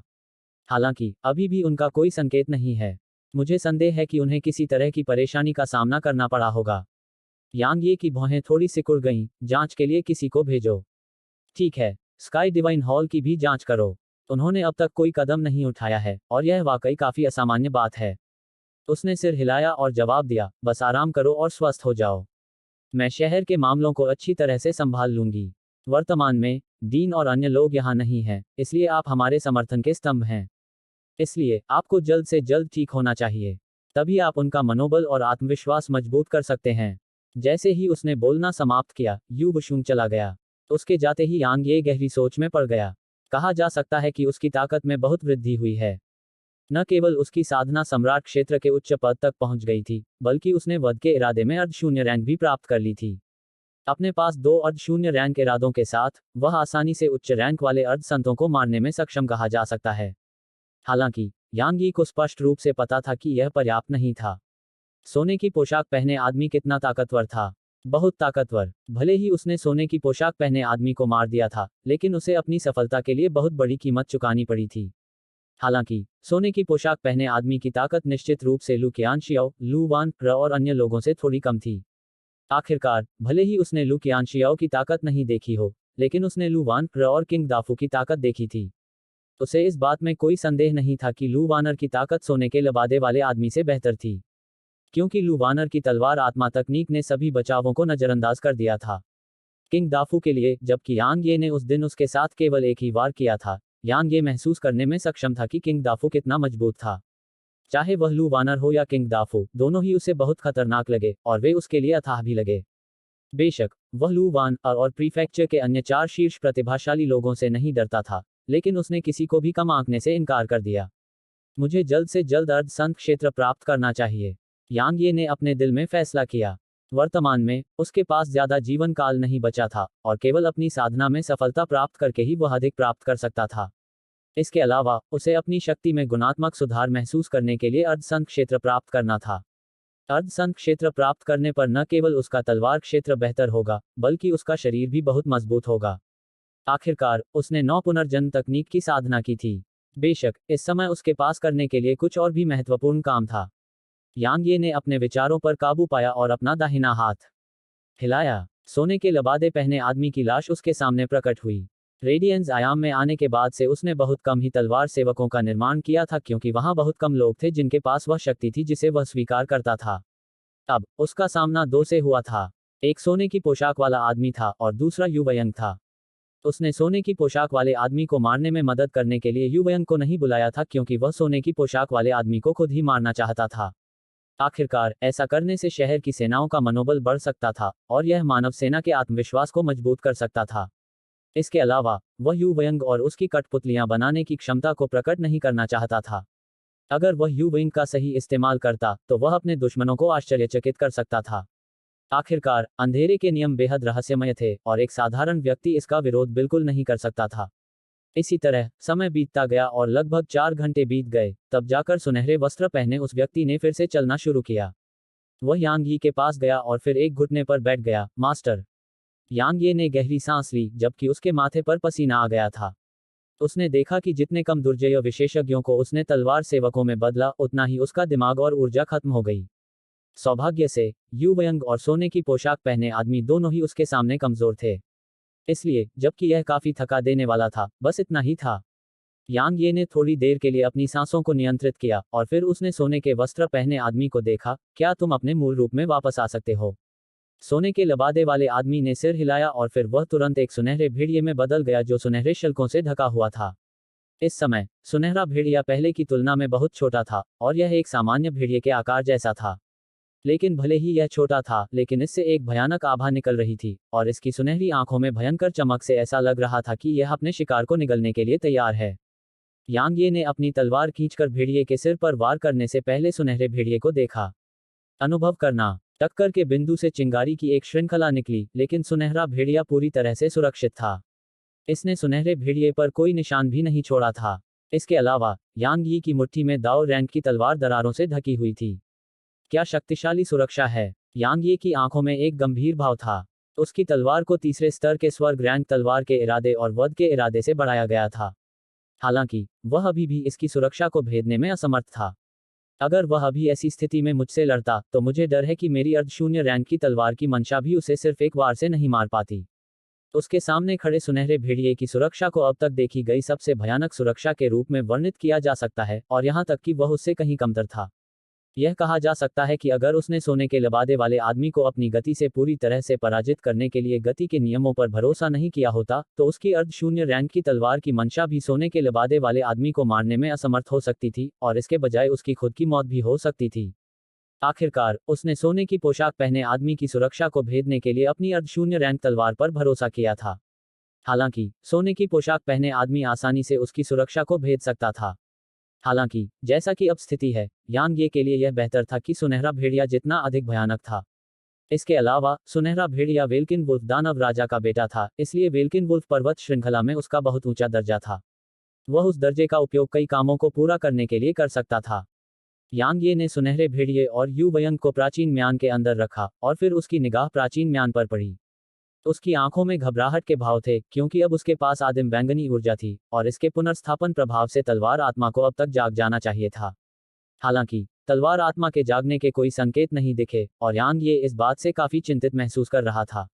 मुझे खेद है, यांग ये के दिल में अपराध बोध की भावना उभरी जब उसने प्राचीन म्यान को देखा, क्योंकि तलवार आत्मा को उसके कारण इतनी गहरी नींद में सो जाना कहा जा सकता था। अगर वह काफी मजबूत होता, तो हेवन रेंट के असली रूप को निष्पादित करना कोई समस्या नहीं होती। हालांकि वह काफी मजबूत नहीं था और उसने इसे बलपूर्वक निष्पादित किया था, इसलिए इसने न केवल उसे नुकसान पहुंचाया, बल्कि तलवार आत्मा को भी नुकसान पहुंचाया। बहुत समय बीतने के बाद यांग यी ने धीरे से आह भरी और उस पुराने म्यान को रख दिया। वर्तमान में यह व्यर्थ था, चाहे वह खुद को कितना भी दोषी क्यों न ठहराए, और ऐसा करने के बजाय मजबूत बनने के लिए कड़ी मेहनत करना बेहतर था, ताकि उसे भविष्य में दूसरों की ताकत पर निर्भर न रहना पड़े। यांग यी ने एक क्षण के लिए गहराई से सोचा और फिर उसने अपनी हथेली पलटी और अनफेटेड वन की पेंटिंग जो डीन ने उसे दी थी, उसके सामने प्रकट हुई। जैसे ही उसने इसे देखा, यांग ये खुद को इसमें डूब जाने से नहीं रोक सका। इसी तरह 3 दिन और 3 रातें बीत गईं। चौथे दिन भोर में युबुशुंग अचानक उसके कमरे में चली आई और उसने गंभीरता से कहा, प्राचीन तलवार स्कूल के 3000 से अधिक विशेषज्ञ जो हमारी मदद करने आ रहे थे, वे मुसीबत में हैं। यांग ये ने उसकी बात सुनते ही तुरंत अपनी आंखें खोलीं और उसकी निगाहें झील की सतह की तरह शांत थीं। हालांकि उसकी आंखों के सामने की जगह तुरंत अलग हो गई। युबुशुंग अपनी आंखों के सामने के दृश्य को देखकर अवाक रह गई और उसे ठीक होने में काफी समय लगा। आपने 0 रैंक तलवार इरादे को प्राप्त किया। यांग ये ने धीरे से अपनी आंखें बंद कर लीं और जैसे ही उसकी आंखें पूरी तरह से बंद हुईं, उसके सामने का स्थान तुरंत सामान्य हो गया। थोड़ी देर बाद यांग ये ने फिर से अपनी आंखें खोलीं और इस बार सब कुछ सामान्य था। उसने अपना सिर हिलाया और कहा, इसे हासिल करना इतना आसान कैसे हो सकता है? मैंने बस कुछ समझ हासिल की और अपनी तलवार की मंशा को काफी हद तक मजबूत किया। ठीक है, आप 0 रैंक तलवार की मंशा के बारे में जानते हैं? युबुशुंग ने सिर हिलाया, मैंने इसके बारे में अपने पिता से सुना था। यांग ये ने पूछा, आपके पिता एक संत हैं? उसने जवाब दिया, बेशक। हाँ, वह आपके गुरु दाओवादी गु का सबसे अच्छा दोस्त है। यांग ये ने कहा, अगर मुझे मौका मिला तो मैं निश्चित रूप से उनसे मिलने जाऊंगा। ठीक है, प्राचीन तलवार स्कूल के शिष्यों के साथ कुछ हुआ है? युबुशुंग ने उत्तर दिया, उसे बताने दो। जैसे ही उसने बोलना समाप्त किया, एक एक हाथ वाला व्यक्ति, जो हरे कपड़े पहने था और अपनी पीठ पर तलवार की पेटी रखे था, कमरे में आया। वरिष्ठ भाई वू। यांग ये काफी हैरान था क्योंकि वह आदमी स्लो स्वॉर्ड वू यानजोंग था। इसके अलावा यांग ये ने देखा कि वू यानजोंग की आभा बहुत कमजोर थी, जबकि उसके शरीर पर कई तरह के ब्लेड के घाव थे। जाहिर है, वह घायल था। हमारे सामने एक समस्या है। वू यानजोंग ने अपने चेहरे पर एक उदास भाव प्रकट किया। वू यानजोंग को यांग यी को घटनाओं का क्रम समझाने में अधिक समय नहीं लगा। मदद के लिए उनके अनुरोध को प्राप्त करने के बाद सम्राट क्षेत्र में मौजूद प्राचीन तलवार स्कूल के शिष्य तुरंत बादलों के महासागर शहर की ओर भागे और उनकी संख्या 3000 से अधिक थी। आमतौर पर वे कुछ दिन पहले शहर में पहुंच सकते थे। हालांकि जब वे शहर की ओर जा रहे थे तो अज्ञात मूल के काले कपड़े पहने लोगों के एक समूह ने उन पर घात लगाकर हमला किया। वे चौंक गए और उनमें से कुछ 100 लोग एक पल में ही मारे गए। प्राचीन तलवार स्कूल के शिष्यों ने तुरंत जवाबी हमला किया, लेकिन उन्हें यह देखकर आश्चर्य हुआ कि वे काले कपड़े पहने हुए लोग वास्तव में बहुत शक्तिशाली थे और काले कपड़े पहने हुए लोगों के साथ भीषण युद्ध के बाद उन्होंने अपने और भी साथी खो दिए। अंत में, अगर वे अपनी तलवारों पर उड़ते समय अपनी गति के लाभ पर भरोसा नहीं करते, तो वे शायद वहीं नष्ट हो जाते। यांग ये ने वू यानजोंग को देखा और पूछा, आप कह रहे हैं कि उनमें से केवल 13 थे? वू यानजोंग का चेहरा काफी भद्दा था, लेकिन अंत में उन्होंने बड़ी मुश्किल से सिर हिलाया।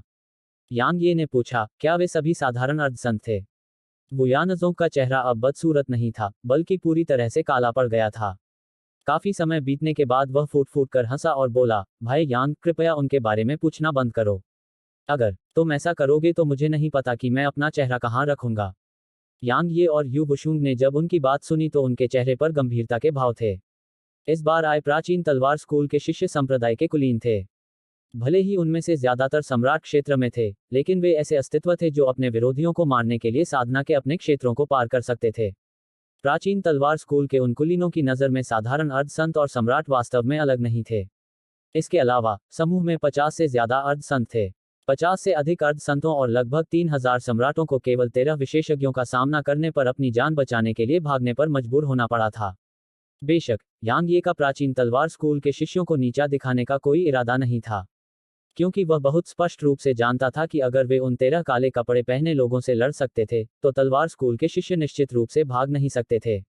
चूंकि उन्होंने भागने का विकल्प चुना था, तो यह साबित हुआ कि वे 13 काले कपड़े पहने लोग ऐसे अस्तित्व नहीं थे जिन्हें वे हरा सकते थे। यह स्पष्ट रूप से जानते हुए कि उनकी शक्तियों के बीच का अंतर बहुत बड़ा है, एक दुश्मन से मौत तक लड़ना बहादुरी नहीं, बल्कि मूर्खता मानी जा सकती है। वे वास्तव में बहुत ताकतवर हैं। इस बीच वू यानजोंग ने अचानक कहा, वरिष्ठ बहन लू, वरिष्ठ भाई चेनडोंग और आपके अलावा हमारे प्राचीन तलवार स्कूल में संत दायरे से नीचे कोई भी उनमें से किसी एक का मुकाबला करने में सक्षम नहीं है। दुर्भाग्य से वरिष्ठ भाई चेनडोंग और वरिष्ठ बहन लू दोनों हमारे साथ नहीं आए थे, अन्यथा हम ऐसी शर्मनाक स्थिति में नहीं पड़ते। यांग ये ने पूछा, हमारे तलवार स्कूल के शिष्य अब कहाँ हैं? पर्वत श्रृंखला के बाहर, वुयानजोंग ने धीमी आवाज में कहा। जैसे ही हम पर्वत श्रृंखला के बाहरी क्षेत्र में पहुंचे, हमने देखा कि पूरी पर्वत श्रृंखला का आकाश एक शक्तिशाली प्रतिबंध से ढका हुआ है, इसलिए हम बिल्कुल भी उड़ नहीं सकते थे और हमारे पास चलने के अलावा कोई विकल्प नहीं था। पर्वत श्रृंखला में प्रवेश करने के बाद हम न केवल उन 12 लोगों द्वारा पीछा किए गए, बल्कि वेल्किन वुल्फ माउंटेन रेंज के भेड़ियों द्वारा भी हमें घेर लिया गया। मैंने अराजकता द्वारा बनाए गए अवसर का लाभ उठाया और भागने और शहर में भागने के लिए हमारे अन्य भाइयों द्वारा संरक्षित किया गया। जब उन्होंने इस बिंदु पर बात की तो उन्होंने एक कदम आगे बढ़ाया और कहा, भाई यांग, कृपया तुरंत कार्रवाई करें। यदि आप बहुत देर कर देते हैं तो मैं केवल कल्पना कर सकता हूं कि हम कितने भाइयों को खो देंगे। यांग ये ने यू वुशुंग को देखा और कहा, किसी को मत बताना कि मैंने शहर छोड़ दिया है। अगर कोई पूछे तो बस इतना कहना कि मैं बंद कमरे में साधना कर रहा हूं। मैं समझ गया। यू वुशुंग ने सिर हिलाया, सावधान। उसने यांग ये को नहीं रोका। भले ही वे 13 काले कपड़े पहने हुए लोग निश्चित रूप से बेहद ताकतवर थे, लेकिन उसे यांग ये पर पूरा भरोसा था।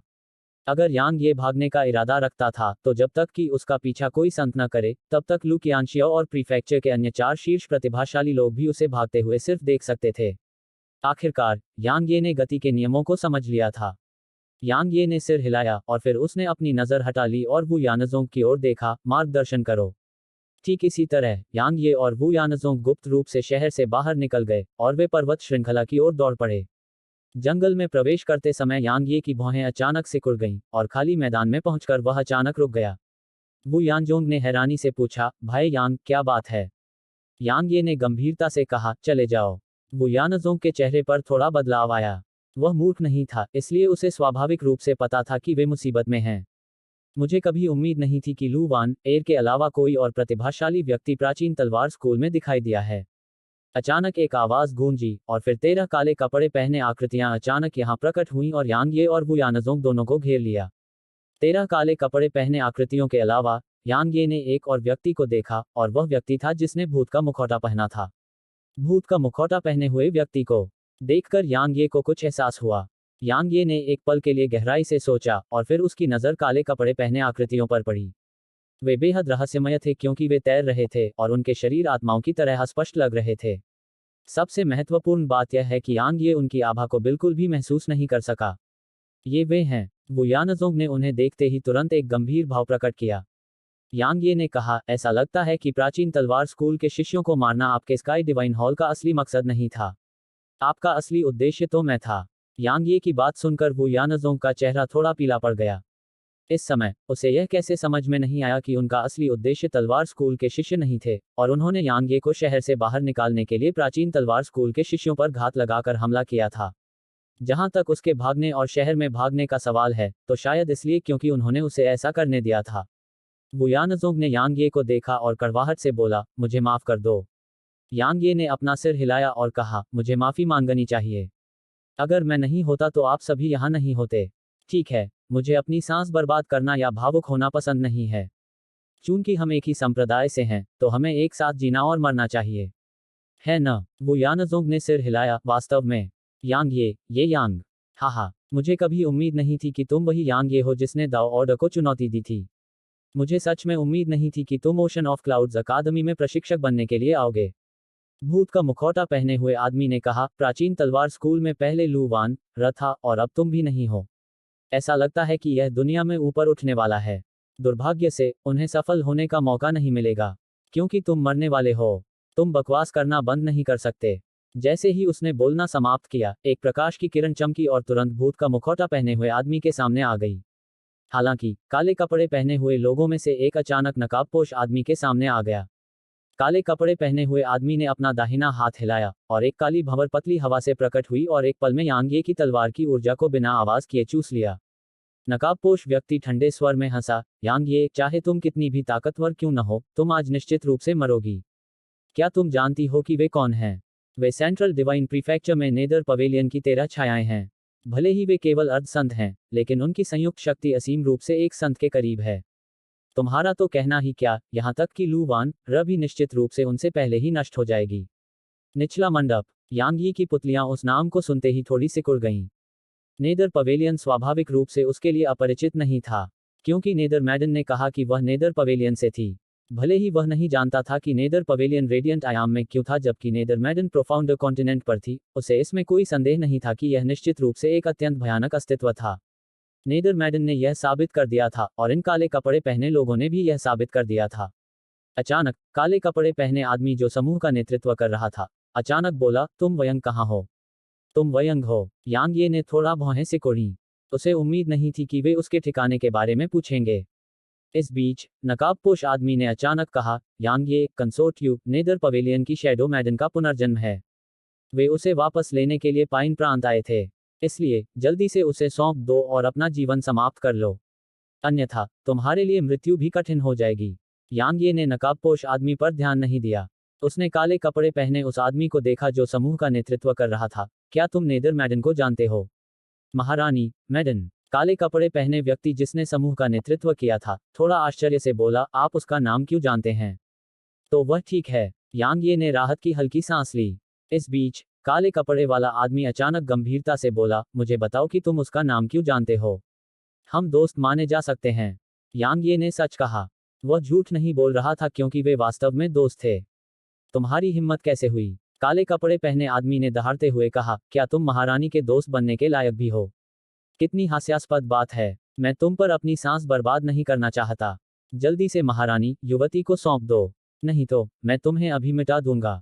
यांग ये का चेहरा उतर गया। भाई वू, चले जाओ और हमारे तलवार स्कूल के सदस्यों को शहर ले जाओ।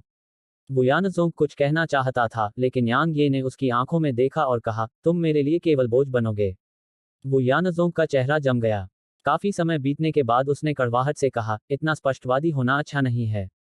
जैसे ही उसने बोलना समाप्त किया, वह प्रकाश की किरण में बदल गया जो दूर की ओर जा रही थी। काले कपड़े पहने लोग हमला करने ही वाले थे, लेकिन यांग ये ने अचानक कहा, क्या आप नहीं जानना चाहते कि आपकी छाया युवती कहाँ है? नकाबपोश आदमी ने अचानक कहा, उसे जाने की इजाजत नहीं दी जा सकती। काले कपड़े पहने आदमी जो समूह का नेतृत्व कर रहा था, अचानक नकाबपोश आदमी की ओर देखने लगा, क्या तुम मुझे आदेश दे रहे हो? नकाबपोश आदमी का शरीर थोड़ा कांप उठा और उसने जल्दी से कहा, मेरी हिम्मत नहीं है। लेकिन इसमें कोई किंतु परंतु नहीं है। काले कपड़े पहने आदमी ने कहा, भले ही हम आपकी स्काई डिवाइन हेल को यांग ये को खत्म करने में मदद करने के लिए सहमत हुए थे, बदले में उसकी महारानी मैडन को हमारे साथ वापस ले जाने के लिए हम किसी और को मारने में आपकी मदद करने के लिए सहमत नहीं हुए। नकाबपोश व्यक्ति के पास बोलने के लिए शब्द नहीं थे। यांग ये ने अचानक कहा, मुझे इस पर विश्वास नहीं है। चाहे मैं आपको बताऊं या नहीं कि वह कहाँ है, आप सभी मुझे मार डालेंगे, है ना? काले कपड़े वाला आदमी बोला, यह गलत नहीं है। यांग ये ने कहा, मैं इसे स्वीकार करने से इनकार करता हूं। लेकिन आप क्या कर सकते हैं? काले कपड़े पहने आदमी ने तिरस्कार के साथ कहा, मेरी राय में आप यांग ये एक चींटी हैं। हेलो दोस्तों, आप सभी लोगों से एक रिक्वेस्ट है कि कृपया MP स्टोरी बॉय चैनल को सब्सक्राइब करें और वीडियो को लाइक करें। कमेंट करना मत भूलिए। धन्यवाद।